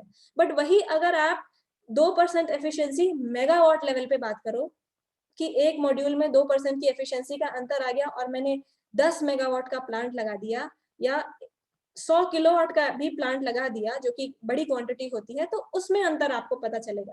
थोड़ी थोड़ी पावर सब पैनल्स में ज्यादा जनरेट होगी तो इकट्ठे वो ज्यादा दिखेगी, पर छोटे प्लांट्स में इतना अंतर नहीं दिखता है। इसीलिए polycrystalline solar panels best value बताई जाती है इनकी। बाकी आज की डेट में बहुत ज्यादा अंतर नहीं रह गया है कॉस्ट में भी, तो ये आपके एरिया पे, आपके लोकेलिटी पे डिपेंड करता है कि कैसी कॉस्ट चल रही है और कैसा क्या चल रहा है। तो मेनली यही इसका फंडा होता है। बाकी मैन्युफैक्चरिंग की बात करें तो इनको भी सिलिकॉन से ही बनाया जाता है और वो प्योरेस्ट फॉर्म ऑफ सिलिकॉन होता है, ये प्योर फॉर्म ऑफ सिलिकॉन नहीं होता है। सिंगल क्रिस्टल, अगर आप क्रिस्टलाइन की बात करें तो वो सिंगल क्रिस्टलाइन सिलिकॉन से बनता है और ये मल्टी क्रिस्टलाइन सिलिकॉन से बनता है। बेसिकली अगर इसके बहुत छोटे पार्टिकल्स पे जाएं तो उसके एक जैसे पार्टिकल्स से बने होते हैं और ये कई तरीके के पार्टिकल्स से बना होता है। तो जब किसी भी सब्सटेंस में पार्टिकल्स की शेप चेंज हो जाती है तो उसकी एफिशिएंसी डाउन हो जाती है। तो बारीकी से अगर समझना हो तो आप इसको ऐसे समझ सकते हैं कि ये इम्प्योर सिलिकॉन से बना होता है। बाकी मैंने बता ही दिया कि इसकी एक ब्लूइश ह्यू अपीयरेंस होती है और इसकी एफिशिएंसी 15 से 17% होती है। थिन फिल्म सोलर पैनल्स का बहुत ज्यादा चलन नहीं है क्योंकि इसकी एफिशिएंसी बहुत कम है और ये बेसिकली रिसर्च में ही चलता है। थिन फिल्म के नाम से पता चलता है कि किसी एक चीज की फिल्म बिछा दी हो आपने, शीट पे कोई फिल्म लगा दी हो, यानी कि कोई परत लगा दी हो और उसको, वो फोटो सेंसिटिव मटेरियल है, उसको आप एक्सपोज करोगे तो वो बिजली पैदा करके आपको देगा। तो ये बहुत सारे मटेरियल से बनता है और रिसर्च लेवल पे रहता है, इसकी एफिशिएंसी बहुत ज्यादा नहीं पहुंच पाती है, इसलिए मार्केट में इसका इतना चलन भी नहीं है। बस इसका ये एक पार्ट है, एक टाइप है, इसीलिए मैंने यहाँ पर इसको मेंशन कर दिया। थिन फिल्म इतना यूज में नहीं है, इसकी एफिशिएंसी बहुत डाउन होती है।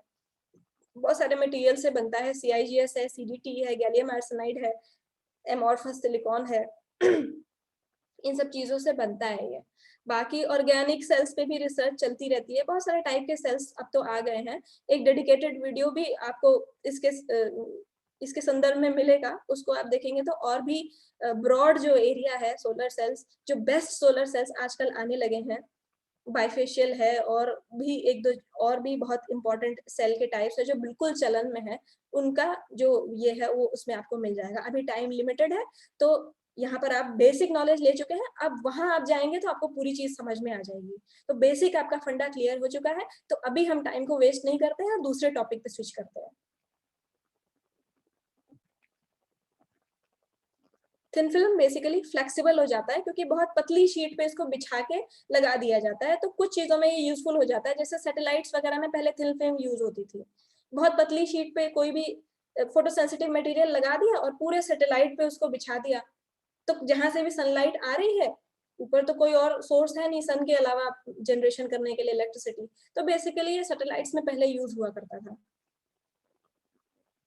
बाकी एक इंट्रोडक्शन के लिए बाइफेशियल सोलर सेल्स भी इंट्रोड्यूस्ड है, जो दोनों तरफ से जनरेट करते हैं, पीछे बैकशीट नहीं लगी होती है, पीछे भी ट्रांसपेरेंट होता है। सोलर टाइल्स हैं, ये इस तरीके से पतली पतली शीट पे सोलर सेल्स को बिछा के और टाइल्स पे ऐसे माउंट कर दिया।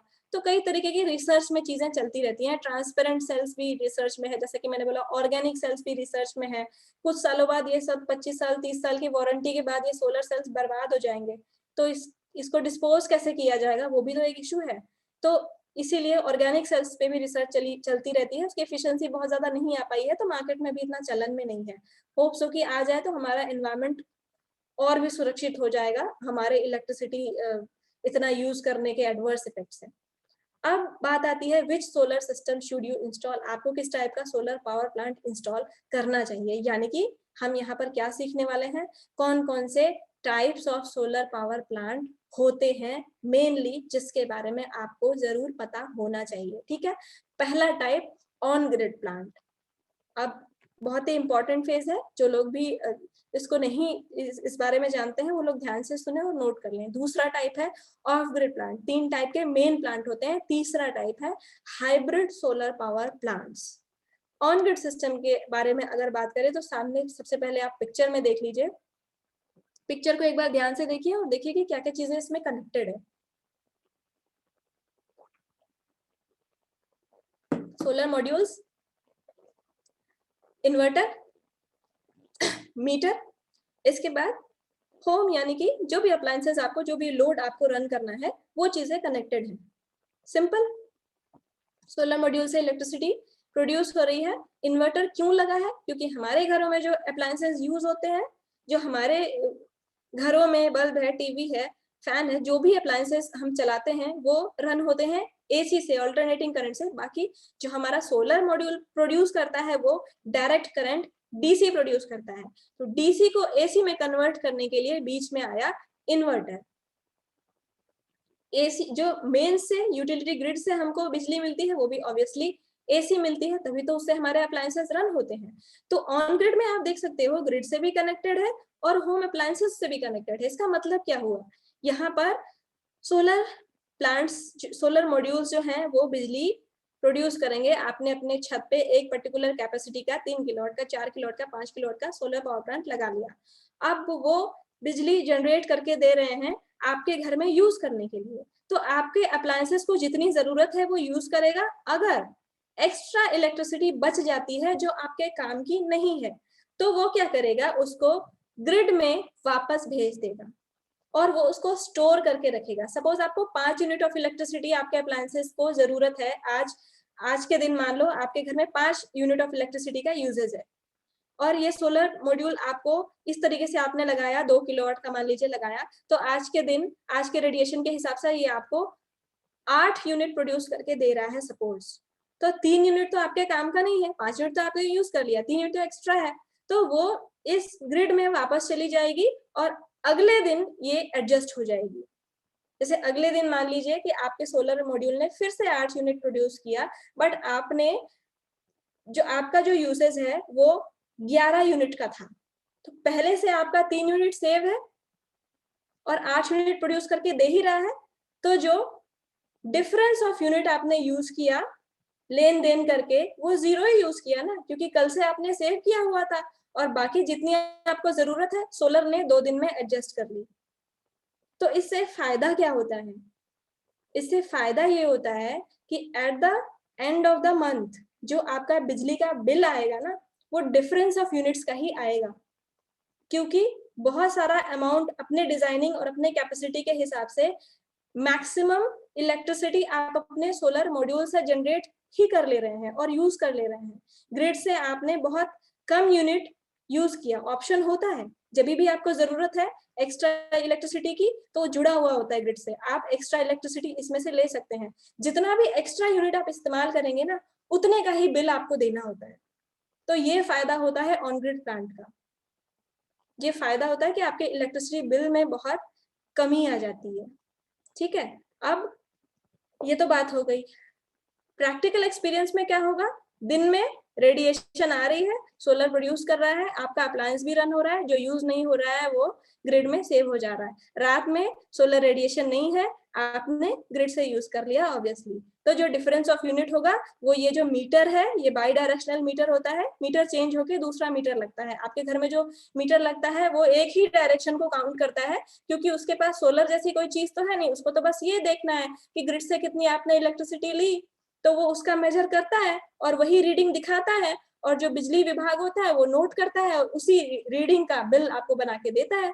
अब यहाँ पर दोनों तरह का हिसाब किताब रखना है, उसको सोलर से भी देखना है कि सोलर ने कितना दिया, कितना ग्रिड ने दिया, कितना लेन देन हुआ। तो यहाँ पर ये जो मीटर है इसकी जगह पे एक बाई डायरेक्शनल मीटर लगता है जो कि दोनों दिशाओं में घूमता है, दोनों चीजों का आकलन रखता है कि ग्रिड ने कितना दिया लिया और सोलर ने कितना दिया और लिया। तो बस यहाँ पर ये एक एडिशनल चीज लगती है, that is bidirectional meter. ठीक है, तो आई थिंक मैक्सिमम चीजें ऑन ग्रिड में एक्सप्लेन हो गई हैं। ये देखिए इस जिफ में आप देख सकते हो दिन के समय मीटर क्लॉकवाइज डायरेक्शन में घूम रहा है। अब रात हो गई, अब मीटर एंटी क्लॉकवाइज डायरेक्शन में घूमेगा, यानी कि दिन के समय आपका सोलर मॉड्यूल प्रोड्यूस कर रहा था तो आपका मीटर पॉजिटिव रिस्पांस दे रहा था, और एक समझाने के लिए कह रही हूँ कि पॉजिटिव दिशा में।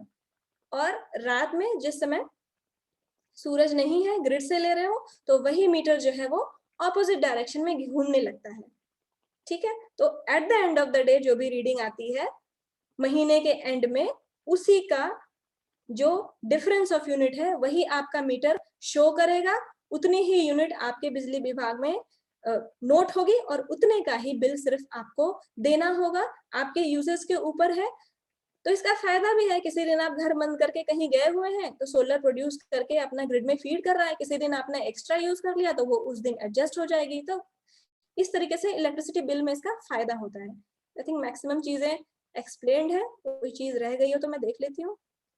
हाँ, एक चीज रह गई कि इसमें सिर्फ एक ड्रॉबैक है, ऑन ग्रिड सिस्टम्स जो है वो ऐसी जगह पे सजेस्ट किए जाते हैं जहां पर दिन में कम से कम मतलब मैक्सिमम टाइम बिजली रहे, कम से कम 22-23 घंटे रहे, क्योंकि ये ग्रिड से कनेक्टेड है। तो जिस समय ग्रिड की बिजली चली जाएगी, जिस समय पावर कट होगा, उस समय सोलर भी ऑटोमेटिक डिस्कनेक्ट हो जाएगा, सोलर से भी आपको बिजली इस्तेमाल करने को नहीं मिलेगी। इन्वर्टर आपका जो लाइन है वो कट कर देगा, ग्रिड से तो कट हो ही गया, सोलर की साइड को भी वो कट कर देगा। तो उतने समय के लिए आपको कोई ना कोई बैकअप सिस्टम चाहिए, जो कि हमारे घरों में नॉर्मली होता ही है। इन्वर्टर बैटरी तो सबके घरों में होती है थोड़ी देर के बैकअप के लिए। तो इसलिए अगर आप समझते हैं कि आपके जगह आपके एरिया में इतनी ही बिजली जाती है कि आप अपना उतने समय में बैकअप से अपना काम चला सकते हैं, तो वहां पर ऑन ग्रिड सजेस्ट किया जाता है, जहां पर एटलीस्ट दिन में तो कम से कम टाइम बिजली जाए, 22 से 23 घंटे रहे बिजली, वहीं पर ऑन ग्रिड सिस्टम सजेस्ट किए जाते हैं। तो बस छोटा सा यही ड्रॉबैक है इस सिस्टम का।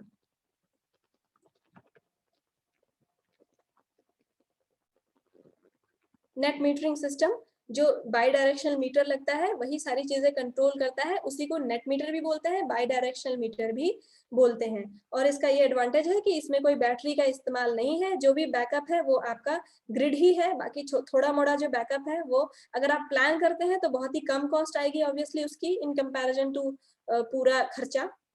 तो ये इसका फायदा होता है कि जितना भी पैसा आप इन्वेस्ट करते हो उसमें कोई बैटरीज नहीं है जिनको आपको 5-7 साल 8 साल बाद चेंज करना हो, तो आपका जो मॉड्यूल है वो 25-30 साल चलना है। इसीलिए सिस्टम की कॉस्ट जो है, मेंटेनेंस कॉस्ट बहुत कम हो जाती है, बहुत जल्दी 3 से 4 साल में आपका पैसा वापस आ जाता है, क्योंकि आप बिजली का बिल देना बंद कर देते हैं या बहुत कम कर देते हैं और अगले 25 साल तक आपकी बिजली फ्री हो जाती है। तो ये बहुत ही फायदेमंद सोल्यूशन है। अगर ऑन ग्रिड आप अपना सकते हैं, ऐसे शहर में रहते हैं, ऐसी जगह पे रहते हैं, तो इससे बेस्ट सोल्यूशन कुछ भी नहीं है।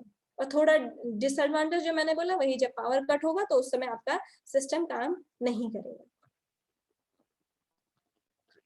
ऑफ ग्रिड सिस्टम के बारे में अगर बात करें तो ऑफ ग्रिड सिस्टम में बैटरीज लगती हैं और सोलर मॉड्यूल्स प्रोड्यूस करेंगे, उससे दिन में अपना आपका अप्लायंसेस भी रन होगा, जो भी लोड है वो भी रन होगे और बची हुई बिजली से बैटरी भी चार्ज होगी, ताकि रात में उसी बैटरी से आप अपने अप्लायंसेस को चला सके। और यहाँ पर ग्रिड ऑप्शनल है, यानी कि अगर आप ऑलरेडी ऑब्वियसली हर घर में बिजली होती है, गांव में कहीं कहीं बहुत रिमोट एरियाज में भले ही ना हो, बट अगर आपका मेन से कनेक्टेड है, अभी आप अपने घर को इमेजिन करिए कि आपके यहाँ मेन से है, तो आपने बैटरी वाला ऑफ ग्रिड सिस्टम लगा लिया तो वो आपके लिए फ्रूटफुल रहेगा। दिन में आपके जो अप्लायंसेस हैं वो सोलर से चलेंगे, प्लस बैटरी भी चार्ज होगी, रात में उसी बैटरी से आप अपने अप्लायंसेस को चला सकते हैं।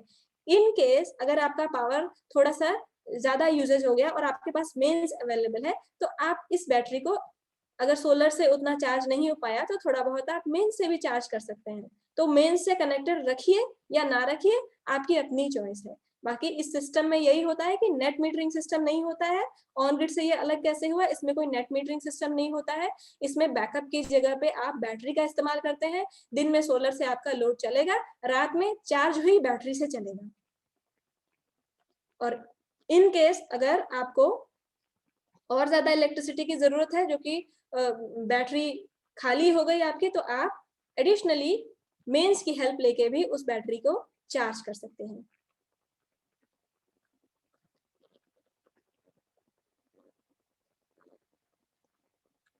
तो आई गेस सारी बात हो चुकी है। बाकी यहाँ पर ग्रिड कनेक्टिविटी अगर आपके यहाँ है तो जिस समय ये चीज मैंने आपको बता दी कि जिस समय सनशाइन आवर्स होते हैं उस समय एसबीजी एल्गोरिदम काम करता है। इसका मतलब यही है कि सबसे पहले आपका जो लोड है वो सोलर से रन करेगा, उसके बाद बची हुई बिजली से बैटरी चार्ज होगी। तो ये उसमें मैकेनिज्म होता है। और सेटिंग्स भी कई आने लगी हैं, जिसको आप प्रायोरिटी देना चाहें उसको दे सकते हैं। आप चाहते हैं कि लोड भले ही मेरा ना चले बट रात के लिए मेरी बैटरी चार्ज हो जाए, तो आप मैनुअली सेट कर सकते हैं। तो एडवांस टेक्नोलॉजी है, सब कुछ अवेलेबल है। कहने का मतलब यही है कि इसमें आप ग्रिड को पावर फीड नहीं कर सकते, जो भी इस्तेमाल करना है आपको अपने लोड चलाने के लिए और बैटरी को चार्ज करने के लिए इस्तेमाल करना है। ठीक है, बाकी बैटरीज की बात हम आगे और भी करेंगे। बैटरीज में अगर एक टर्म होता है डेप्थ ऑफ डिस्चार्ज, तो जिस समय डेप्थ ऑफ डिस्चार्ज का मतलब ये होता है कि एक कोई भी बैटरी आप उसको 100% यूज नहीं कर सकते, उसमें मेंशन्ड होता है कि आप इसका 70% या 60% ही यूज कर सकते हैं। तो उसमें ये फीचर होता है कि जैसे ही 60% बैटरी आपकी खाली होगी, ऑटोमेटिक आपकी बैटरी चार्ज होने लगेगी। इन्वर्टर में ये फीचर होता है कि बैटरी को खाली होने नहीं देता है। जैसे ही वो उस पॉइंट को, डीओडी के पॉइंट को अचीव करेगा, वैसे ही आपकी बैटरी को प्रायोरिटी देगा और बैटरी को भी चार्ज करेगा साथ ही साथ में। तो ये इसके फीचर्स हो गए ऑफ ग्रिड सिस्टम में। तो आई थिंक जो ये मेन्स से कनेक्टेड वाला मैंने बोला कि मेन ऑप्शनल होता है, तो अगर मेन्स भी है और सोलर भी कनेक्टेड है, तो इन market terms, in general terms हम इसको ऑफ ग्रिड हाइब्रिड सिस्टम्स भी बोल देते हैं। बेसिकली ऑफ ग्रिड ही बोलते हैं, but of grid hybrid systems भी आपको सुनने को मिल जाएगा। ऐसा इसलिए क्योंकि जहां पर ग्रिड नहीं अवेलेबल है, सपोज एक ऐसा गांव है जहां पर बिजली का तार ही नहीं है और सिर्फ सोलर ही आपका सोर्स है, सोलर से चार्ज कर रहे हो, सोलर से ही चला रहे हो, तो उसको स्टैंड अलोन सिस्टम कहते हैं। मतलब अपने पाँव पे वो खुद खड़ा है, उसके पास कोई और सोर्स नहीं है चार्ज करने के लिए, सिर्फ और सिर्फ सोलर ही उसका अकेला सोर्स है। तो इसलिए ऑफ ग्रिड सिस्टम्स में भी दो तरीके के सिस्टम्स हो जाते हैं, एक स्टैंड अलोन और एक ऑफ ग्रिड हाइब्रिड। ये समझने के लिए ये टर्म्स यूज होते हैं, तो आप इसको नोट कर सकते हो। इसका एडवांटेज ये है कि जिस समय पावर कट होगा उस समय ऐसा कुछ नहीं है कि आपका सोलर से भी लोड रन करना बंद कर जाएगा। ये इसमें एडवांटेजेस हो जाता है ओवर ऑन ग्रिड। इसमें पावर कट हो जाएगी, कोई दिक्कत नहीं है, बैटरी से आपका लोड चलेगा। बाकी हाइब्रिड सिस्टम में सिंपल है। हाइब्रिड सिस्टम में अगर आपका सोलर से काम नहीं चल पा रहा है तो आपने एक अदर सोर्स जोड़ लिया, जैसे कमर्शियल बिल्डिंग्स होती हैं या जहाँ हैवी इलेक्ट्रिसिटी की बहुत ज्यादा जरूरत होती है और सोलर से आपने डीजल जनरेटर भी जोड़ लिया, कोई एक अदर सोर्स जोड़ लिया। कुछ लोड आप सोलर से चला रहे हैं, कुछ लोड आप डीजी से चला रहे हैं, या कुछ लोड आप ग्रिड से ले रहे हैं, या कोई और सोर्स ले रहे हैं, विंड एनर्जी आपने लगा ली या बायोगैस एनर्जी लगा ली, कोई भी एक्स्ट्रा सोर्स आपने लगा ली, तो उसको हाइब्रिड सिस्टम बोलते हैं। तो ये भी एक सोलर पावर प्लांट का टाइप है। मेन जो है वो ऑन ग्रिड और ऑफ ग्रिड समझने वाले हैं। थोड़ा सा और सीख लेते हैं। सेशन आज थोड़ा सा खिंचेगा, बट ट्रस्ट मी नॉलेज मिलने वाली है, तो you can stay. What does it mean to wire solar panels in series? आप बहुत ही बेसिक चीज की सीरीज में कनेक्शंस करने का क्या मतलब होता है। सीरीज में कनेक्शन जब हम किसी इलेक्ट्रॉनिक डिवाइस का करते हैं तो उस समय आप ये समझ लीजिए कि जब भी हम किसी दो इलेक्ट्रिकल डिवाइस को सीरीज में कनेक्ट करते हैं तो उस समय वोल्टेज एडअप होगा और करंट कांस्टेंट रहेगी। ठीक है, इसका मतलब अगर एग्जांपल से मैं आपको बताऊं, मान लीजिए कि 8 सोलर मॉड्यूल हैं मेरे पास जिनका वोल्टेज 12 वोल्ट है और एम्पियर 5 एम्पियर, यानी कि वो 12 वोल्ट का वोल्टेज देता है और 5 एम्पियर की करंट देता है, और 8 सोलर मॉड्यूल्स हैं मेरे पास, उनको मैंने सीरीज में कनेक्ट कर दिया। तो उस समय मुझे क्या आउटपुट मिलेगा? आउटपुट पे क्या मिलेगा? वोल्टेज सारे एडअप होके आउटपुट देंगे और करंट कांस्टेंट रहेगी, यानी कि मुझे 96 वोल्ट का वोल्टेज मिलेगा आउटपुट पे और 5 एम्पियर की करंट मिलेगी। तो सीरीज और पैरेलल कनेक्शन करने की अपनी अहमियत है।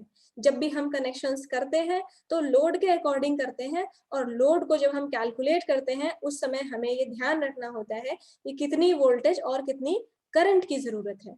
तो उस हिसाब से हम सीरीज और पैरेलल में बेसिकली कनेक्ट करते हैं, चाहे सोलर मॉड्यूल्स हो चाहे बैटरीज हो। तो यहाँ पर सोलर मॉड्यूल्स की अगर बात करें तो 8 सोलर मॉड्यूल्स अगर मेरे पास है और मुझे 96 वोल्ट की वोल्टेज की जरूरत है अपने अप्लायंसेस को चलाने के लिए, तो मैं उसको सीरीज में कनेक्ट करूंगी। कहने का मतलब ये है। ओके,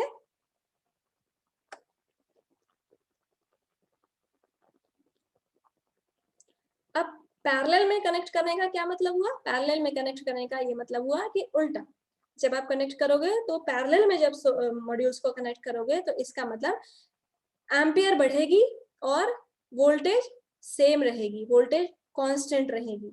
एग्जांपल के तौर पर अगर उन्हीं पैनल्स को, अगर मेरे पास 3 सोलर मॉड्यूल्स हैं जिनका वोल्टेज 12 वोल्ट है और करंट 5 एम्पियर है, जब मैं उसको पैरेलल में कनेक्ट करूंगी तो मुझे आउटपुट पे क्या मिलेगा? वोल्टेज सेम रहेगी, 12 वोल्ट ही रहेगा, बट जो करंट होगी वो एडअप हो जाएगी, यानी कि 5 + 5 + 5 15 एम्पियर करंट मुझे मिलेगी।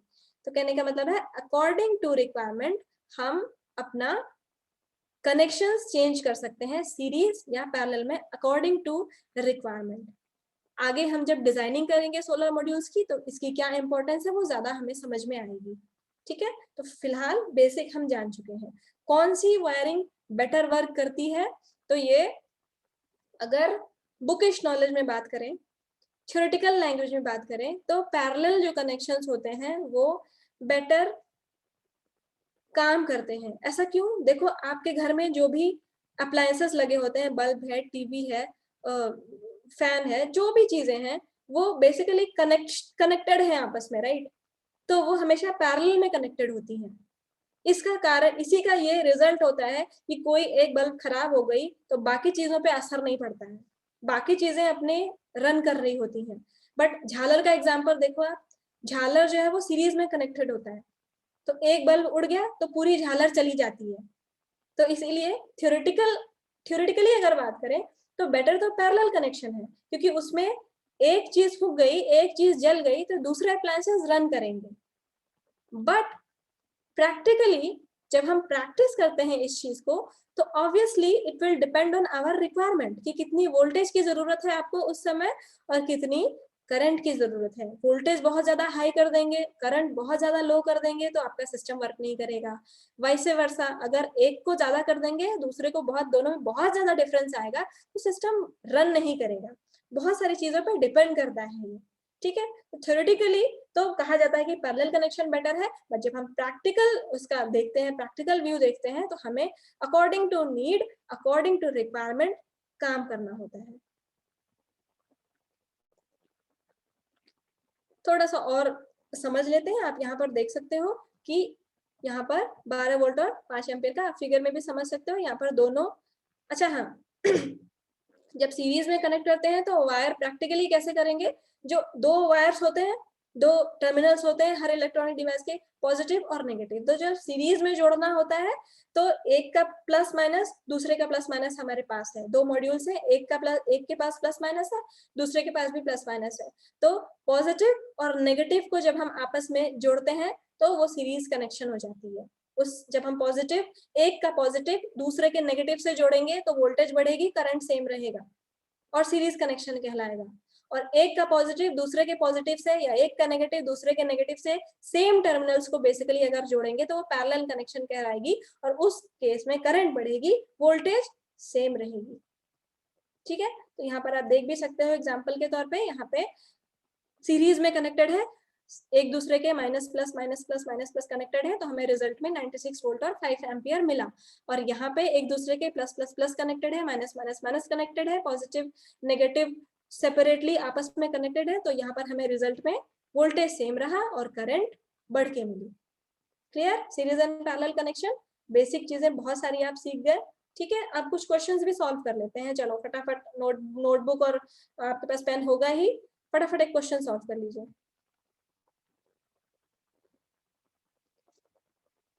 क्वेश्चन दिख रहा होगा आपको? 1 मिनट का टाइम देती हूँ, फटाक से जल्दी से सॉल्व हो जाएगा, करके देखिए। 3 सोलर मॉड्यूल्स है,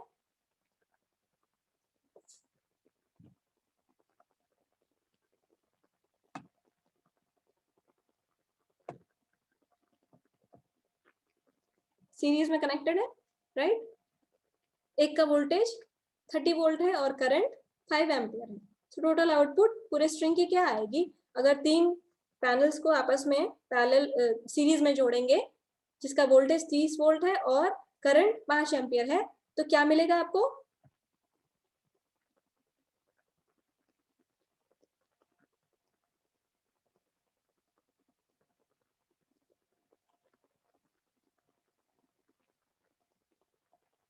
करेक्ट, वोल्टेज 3 गुना हो जाएगा, 3 टाइम्स मल्टीप्लाई हो जाएगा, 90 वोल्ट मिलेगा और करंट सेम रहेगी।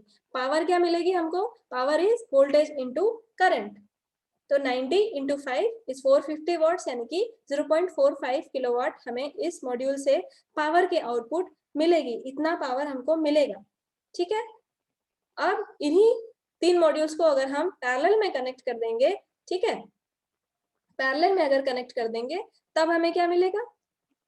यहाँ पर 30 वोल्ट होना चाहिए, 45 लिखा है, 30 वोल्ट, 30 वोल्ट क्योंकि ऊपर भी देखिए 30 वोल्ट है, ठीक है। और 5 एम्पियर, इनको जब हम पैरेलल में कनेक्ट करेंगे तो उस समय हमें क्या रिजल्ट मिलेगा? वोल्टेज 30 वोल्ट ही रहेगा और करंट 3 गुना हो जाएगा, करंट ट्रिपल हो जाएगा, राइट। तो 15 एम्पियर्स और 30 वोल्ट रिजल्ट मिलेगा। इस केस में पावर क्या होगा? V इंटू आई, 30 इंटू 15, 450 वॉट्स, ठीक है। इधर भी 4.45 किलोवाट मिला था और इधर भी 0.45 किलोवाट। इसका मतलब क्या हुआ? सीरीज और पैरेलल कनेक्शंस जब हम करेंगे तो हम अपने वोल्टेज और करंट के रिक्वायरमेंट के हिसाब से उसको डिवाइड करते हैं, उसके कनेक्शंस डिसाइड करते हैं। रादर हम चाहे सीरीज करें चाहे पैरेलल करें, अगर हम उन्हीं सोलर मॉड्यूल्स को आपस में जोड़ेंगे तो पावर का रिजल्ट हमें सेम मिलने वाला है। अगर सेम कैपेसिटी ऑफ मॉड्यूल्स को हम कनेक्शंस उसमें ये प्रैक्टिस करेंगे सीरीज और पैरेलल, पावर सेम रहेगी। अपने रिक्वायरमेंट के अकॉर्डिंग क्या वोल्टेज हमको रखना है और क्या करंट रखनी है, उसके हिसाब से हम कनेक्शंस में चेंज करते हैं, डिसाइड करते हैं कि मुझे सीरीज करना है या पैरेलल, करेक्ट। अब मेन मुद्दे की बात, बहुत सारे टर्मिनोलॉजी हमने सीखे, बहुत सारी कॉमन चीजें हमने सीख ली, ठीक है। अब मेन चीज, आज का जो मिथ था वो क्लियर करना है कि how can you start your business within a very low budget. कम से कम बजट में कैसे अपना बिजनेस स्टार्ट किया जाए, ठीक है। और मैंने प्रॉमिस किया था 15,000 के अंदर कैसे आप अपना बिजनेस स्टार्ट कर सकते हैं, इसके बारे में हम बात करेंगे और ये मिथ हम दूर करेंगे कि भाई साहब सोलर में बिजनेस करना इतना भी मुश्किल नहीं है, जितना लोग बताते हैं उतना इन्वेस्ट नहीं करना पड़ता है, जितना लोग परेशान करते हैं बता बता करके बहुत इन्वेस्टमेंट चाहिए, बहुत इन्वेस्टमेंट चाहिए, मेरे पास बजट नहीं है, मैं नहीं कर पा रहा हूँ। ये सारी चीजें हम अभी दूर करेंगे, ये मिथ्स, ठीक है। तो अब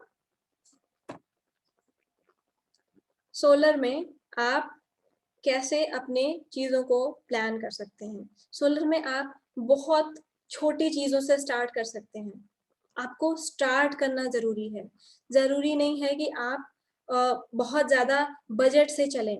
अगर आपके पास 15,000 का भी, इनफैक्ट उससे कम का भी बजट है, तो भी आप सोलर में काम करना स्टार्ट कर सकते हैं। ऐसा इसलिए क्योंकि मैंने शुरुआत में ही बोला कि सोलर कौन इस्तेमाल कर सकता है। पहला सवाल मेरा यही था, मिथ दूर करना था। Who can go for SPV plant? Everyone. जिसको भी कोई इलेक्ट्रिकल अप्लायंस चलानी है, जो भी कोई फोन चार्ज करता है, कोई एक लाइट जलाता है, कोई एक पंखा चलाता है, कोई लैपटॉप चलाता है, कोई बहुत छोटी चीज चलाता है, कोई टॉर्च चार्ज करता है, ठीक है। बहुत दुनिया भर की चीजें आसपास देखिए ना आप, हर चीज में तो हम बिजली ही इस्तेमाल कर रहे हैं। तो जहां पर भी बिजली इस्तेमाल कर रहे हैं वहां पर क्यों ना हम उसको सोलर से रिप्लेस करें। सिंपल सा फंडा है, ठीक है। तो क्या चल सकता है क्या नहीं चल सकता है, that is not now our myth now completing 2 days। आप जानते हैं कि सोलर से कुछ भी चल सकता है। मैटर क्या करता है कि आप कैसे अपना सिस्टम डिजाइन करते हो, कैसे चूज करते हो, राइट। तो छोटे किट्स से स्टार्ट करिए। मेरे कहने का मतलब है छोटे छोटे किट्स से स्टार्ट करिए। अच्छा, यहाँ पे कल बहुत लोगों का क्वेश्चन था, एक तो बजट नहीं है, दूसरा बहुत लोग परेशान थे कि मैं तो रूरल एरिया में रहता हूँ, तो यहाँ पर तो कोई खरीदेगा नहीं मुझसे, यहाँ पर कौन लगवा लेगा 4 किलोवाट 5 किलोवाट 10 किलोवाट का प्लांट, इतना पैसा कौन इन्वेस्ट करेगा। चलो गांव में प्रधान है, एक आध लोग थोड़े से ठीक ठाक हैं, वेल स्टेटस के हैं, तो वो लगवा लेंगे, बट बाकी जनता, मैक्सिमम जनता तो आम है, बल्कि हमारे भारत में 80% की जनता आम है, उनको जरूरत है, बट वो बिजली इस्तेमाल करते हैं, बट उनके पास बजट नहीं है, तो कौन मुझसे खरीदेगा। किसी के पास पैसा होगा, किसी के पास फंड होगा, तभी तो वो मेरे पास आएगा। तो गांव में या शहर में छोटे सिस्टम्स से आप स्टार्ट कर सकते हो। बच्चे हैं छोटे छोटे, कितनी प्रॉब्लम होती है उनको पढ़ाई करने में, रात भर वो पढ़ नहीं पाते हैं गर्मियों में, क्योंकि उनको मच्छर काटते हैं, या लाइट नहीं रहती है, या इन्वर्टर 2-2 दिन 4-4 दिन 5-5 दिन हफ्ते भर ट्रांसफार्मर फूक जाता है, वो पढ़ाई नहीं कर पाते हैं। उनका सोल्यूशन आप बनिए ना, एक छोटा पैनल दीजिए, एक छोटा पंखा दीजिए, 2 छोटे छोटे बल्ब, एक छोटा बल्ब दे दीजिए, अभी देखेंगे कि उसका बजट कितने में बन जाएगा। और जब हम बिजनेस करते हैं तो बिजनेस का 2 ही फंडा होता है, या तो आप क्वांटिटी का गेम करो, यानी कि बेसिकली और थोड़ा इजीली समझाऊं तो आपसे मैंने 100 पेन का एक बंडल एक बार में खरीद लिया, या आपसे मैंने 100 पेन, या आपसे 100 लोगों ने 100 पेन अलग अलग बार में खरीदा, यही तो 2 चीज होंगी आपके साथ। कि कोई कस्टमर आपके पास आएगा, वो सीधे कह देगा कि मुझे 100 किलोवाट का प्लांट लगवाना है, या कोई 100 कस्टमर आपके पास आएंगे और वो बोलेंगे कि मुझे एक छोटा सा सिस्टम दे दो जिससे मेरा छोटा सा पंखा चल जाए, मेरा बच्चा पढ़ ले, या मैं रात में, दिन भर में मजदूर हैं या काम करते हैं, हर कोई कुछ ना कुछ काम करता है, मैं रात को सो नहीं पाता हूँ, मेरी नींद पूरी हो जाए, मैं छोटा सा पंखा दे दो। वो किट आप चूज करो, वो सिस्टम आप चूज करो, वो सोल्यूशन दो। तो बात तो एक ही हुई ना, या तो आप बल्क में काम करो, या तो आप बल्क का काम एक ही बार में कर लो। तो दोनों ऑप्शंस, आपको इन 2 ऑप्शंस पे सोचना है और इन 2 ऑप्शंस पे काम करना है। तो जब मेरे पास कम बजट में मुझे स्टार्ट करना है, पहले मैं शुरुआत कम बजट से करूं, सोल्यूशन दूं, उन लोगों को सोल्यूशन दूं जिनको एक छोटे सिस्टम की जरूरत है। ठेले वाले हैं, रिक्शे वाले हैं, हमारे सब्जी वाले हैं, जो रोज हमारे आसपास घूमते हैं, उनको देखिए उनकी क्या समस्या है, उनको सजेस्ट करिए छोटे सिस्टम्स जो कि 15,000 के अंदर आ सकते हैं। आप एग्जांपल के तौर पे देखिए, छोटा एक सिस्टम है जिसमें 50 वाट का एक सोलर मॉड्यूल है। एक सोलर मॉड्यूल, अगर मैं पर वाट के हिसाब से सोलर मॉड्यूल मार्केट में आता है, ओके, तो अगर मैं 30 रुपए पर वाट भी मान लेती हूँ, डिपेंड करता है आपके एरिया में वो सोलर मॉड्यूल कितने रुपए पर वाट मिल रहा है, 2-4 रुपए ऊपर नीचे होगा, ठीक है, लेमैन कैलकुलेशन आपको मैं समझा रही हूँ। 30 रुपए पर वाट में मान लेती हूँ, 50 वाट का एक मॉड्यूल दे दीजिए, मॉड्यूल की कॉस्ट आ गई 1500 रुपए। डीसी इनबिल्ट आप एक उसको बैटरी दे दीजिए, डीसी बेसिकली डीसी फैन एक दे दीजिए, इस तरीके के फैन आते हैं जिसमें छोटी बैटरी लिथियम आयन की इनबिल्ट होती है, ये फैन आपको करीब 4,500 में मिल जाएगा।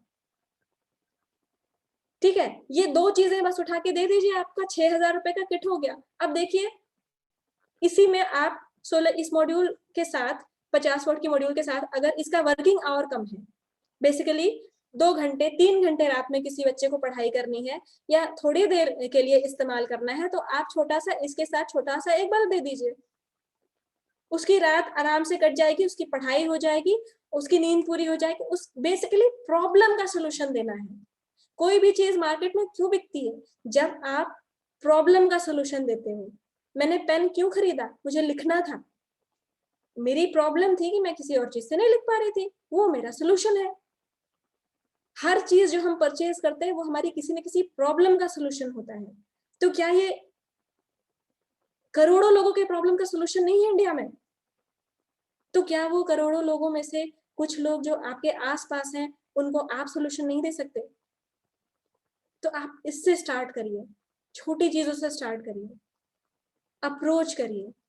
बिल्कुल डेफिनेटली आप इसमें बहुत स्कोप है, आप काम कर सकते हैं, ये मेरा दावा है। ठीक है, तो आप ऐसा छोटा सिस्टम दीजिए उनको। दूसरा एग्जांपल मैं देती हूँ आपको, एक छोटा सा आप ऐसा सिस्टम दे दीजिए जिसमें थोड़े से और फीचर्स हैं, मोबाइल भी चार्ज हो जाए, एक छोटा फैन भी चल जाए, और छोटी सी बैटरी हो, रात में बैकअप भी मिल जाए, दिन में इसी मॉड्यूल से मैं चला लूँ, अपना मोबाइल चार्ज कर लूँ, और उसके बाद बैटरी छोटी सी है उसमें स्टोर भी कर लूँ, रात में भी मेरा काम चल जाए। ऐसा सिस्टम दीजिए। पावर कंट्रोल यूनिट आती है, बेसिकली ये छोटा सा इन्वर्टर होता है, अभी आप समझ लो, छोटा सा इन्वर्टर होता है, इसके थ्रू छोटा इन्वर्टर, छोटा मॉड्यूल, उससे छोटी सी बैटरी चार्ज कर ली। क्यों हैवी सिस्टम दें जब मुझे उतने की जरूरत नहीं है? जब मेरा बजट कम है तो मैं कम बजट वाला सोल्यूशन दूं। सोल्यूशन तो दो आप इंसान को, क्यों नहीं आएगा वो आपके पास? तो ऐसे छोटे छोटे सोल्यूशंस पे आप पहले काम करिए। थोड़ा सा मोबाइल चार्ज हो जाए, छोटा सा फैन चल जाए, ठीक है, बल्ब जल जाए, तो ऐसा सोल्यूशन दीजिए। और आपके सामने देखिए 13,350 का ये किट है, और इसमें एक फैन भी चल रहा है, एक बल्ब भी चल रहा है, मोबाइल भी चार्ज हो रहा है। डिपेंड करता है कि आप इसको कैसे यूज करेंगे। मे बी आप इसको कम आवर्स के लिए यूज करें तो ज्यादा देर तक बैकअप दे आपको। तो ये चीजें प्लान करिए, और ये चीजें आप अपना स्टार्टअप में इंक्लूड करके देखिए। तो इस किट में आप देख सकते हो 75 वॉट का एक मॉड्यूल है, इसकी प्राइस 2250, लगभग वही मैंने 30 रुपए पर वॉट लगाई है, ठीक है, आप 2500 मान लो। एक छोटा इन्वर्टर दे दिया 5000 रुपए का, एक छोटी बैटरी दे दी 40 एच की, मोबाइल चार्जर दे दिया, चार्जर ऑप्शनल है, चार्जर दे दो आप, चार्जर मान लो अच्छी क्वालिटी का है तो 300 रुपीज का मान लेते हैं। एक छोटा डीसी फैन दे दिया, ठीक है, 10 वाट का फैन थोड़ी ठीक क्वालिटी का दे दो, 1500 का आ गया। एलईडी बल्ब आ गया, लगभग 300 रुपए का, ठीक है। तो इसका टोटल कितना आया? लगभग 13,500 रुपए की आपकी ये किट हो गई है कि नहीं? 15,000 के अंदर नहीं दे सकते आप क्या? इतना लोग इन्वेस्ट नहीं करते हैं? बिल्कुल करते हैं। जब आप उसको बताओगे कि ये सोलर मॉड्यूल जो है वो 30 साल तक चलेगा, एक बार 14,000 खर्च करो, 30 साल खराब होने का कोई टेंशन ही नहीं है, चीज खराब नहीं होगी। तो हमारे यहाँ इस चीज की बहुत अहमियत रखते हैं लोग कि कोई ऐसी चीज जो खराब ना हो जल्दी। जल्दी क्या, 30 साल तक नहीं खराब होगी, वारंटी ही आती है 25-30 साल की। तो ऐसा सोल्यूशन दीजिए, ऐसा प्लान करिए। क्यों नहीं चलेगा? बिल्कुल चलेगा, ठीक है।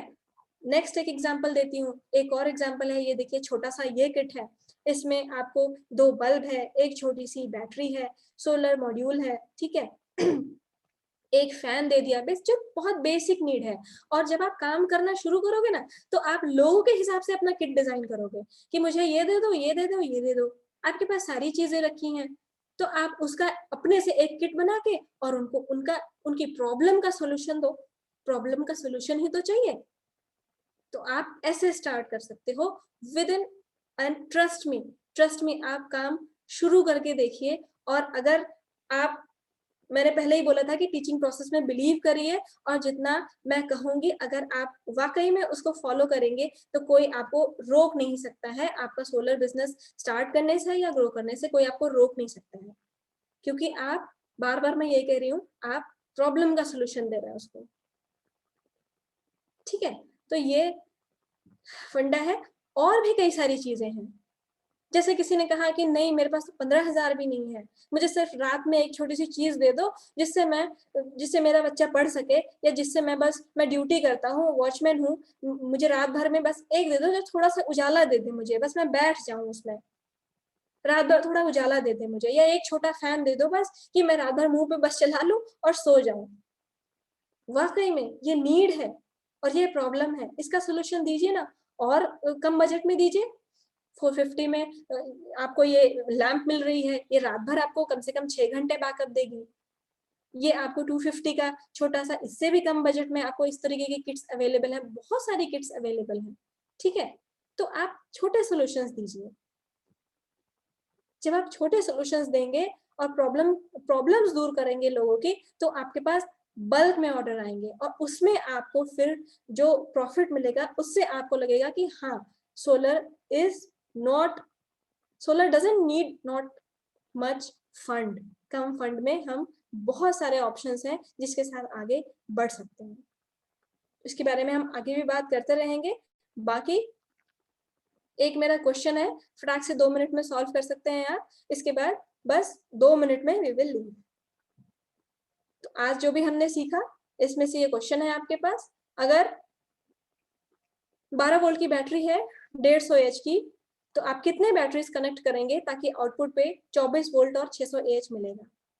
2 मिनट में सॉल्व करके आप इसका सोल्यूशन बता सकते हैं। यू हैव 2 मिनट्स, फटाफट टाइप करिए।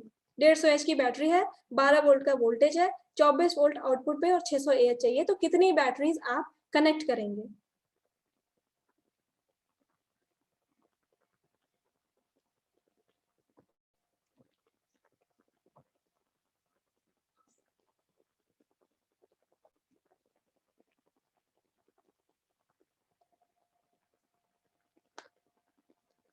Six, 4, Satish ji 4 battery, 6 battery, 8 battery,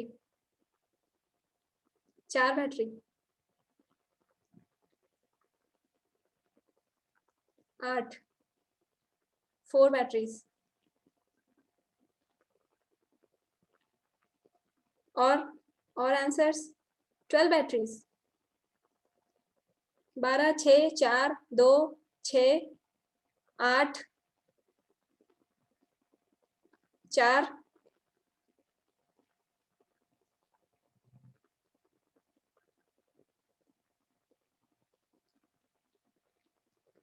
4। Okay, series में या पैरेलल में? ये भी बताइएगा कि कितनी सीरीज में, कितने पैरेलल में। 2 series 4 parallel. Shubham, Rajesh ji 4 battery 2 in series. Ratish ji minimum 4 batteries, 2 in series 4 in parallel. Okay, 2 series 2 parallel, 2 series 4 parallel. बहुत सारे answers. Okay, at least you are trying. That is, I'm so happy to see. I'm so happy to see that everybody is trying at least. इतने सारे answers. Wow. 2 series 2 parallel. Okay, I think 2 minute होने वाला है. 2 series 4 parallel. 8 equal to 2 in series and 4 in parallel. Anand sir. Okay. Total battery 8. Okay. Wow. So good to see. So good to see you all are participating. Wow. Okay. चलो मैं answer बताती हूँ. जिन लोगों ने भी 8 answer दिया है, congratulations. You are correct. 8 battery हम कनेक्ट करेंगे. ठीक है, ये आंसर है. अब कैसे करेंगे ये आपका टास्क है. सीरीज या पैरेलल में कैसे करेंगे आप एक कॉपी पे बना के, या जैसे भी आप अगर सॉफ्टवेयर यूज करते हो तो जैसे भी आप मतलब बना सकते हो, इसकी एक शीट बना के कनेक्ट करके आप टास्क जहां पोस्ट करते हो, आपको सब पता है, ग्रुप पे आप पोस्ट करिए. ओके, तो ये आपका छोटा सा टास्क हो गया. 8 बैटरीज कैसे कनेक्ट करेंगे ये आपको बताना है मुझे. ठीक है, तो I hope today's session was helpful.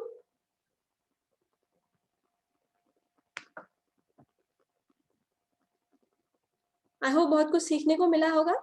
ठीक है, कल हम इसी टाइम मिलेंगे और बाकी जो भी आपके टास्क है अपने ग्रुप पे, व्हाट्सएप ग्रुप पे और एफबी ग्रुप पे आप ज्वाइन ही हो चुके होंगे, और आपको हर चीज का जो इंफॉर्मेशन है वो ग्रुप पे दी जाती है, तो आप उस पे जरूर अपडेटेड रहिएगा ताकि कोई चीज आपसे मिस ना हो. पूरे 5 डेज अगर आप डेडिकेटेड रहेंगे तो बेस्ट रिजल्ट्स आएंगे, ये आपको भी पता है और आप जान भी चुके होंगे. ठीक है, तो आप कनेक्शंस ये करके भेजिएगा, और जो टास्क हैं आज के वो आपको दिए जाएंगे, अपने ग्रुप्स पे चेक करिएगा और जो भी इंस्ट्रक्शन दिया गया है वो फॉलो कीजिएगा. So good to see your responses, so good to see you so active, so happy. Solar में इतने सारे आप लोग इंटरेस्टेड हैं और इतने ज्यादा इंटरेस्टेड हैं, इट्स जस्ट वाओ. इतनी अहमियत आप पहचानते हैं सोलर की, it's just amazing to see that. So thank you so much. कल के सेशन में मिलते हैं. Goodbye, take care, stay awesome, good night.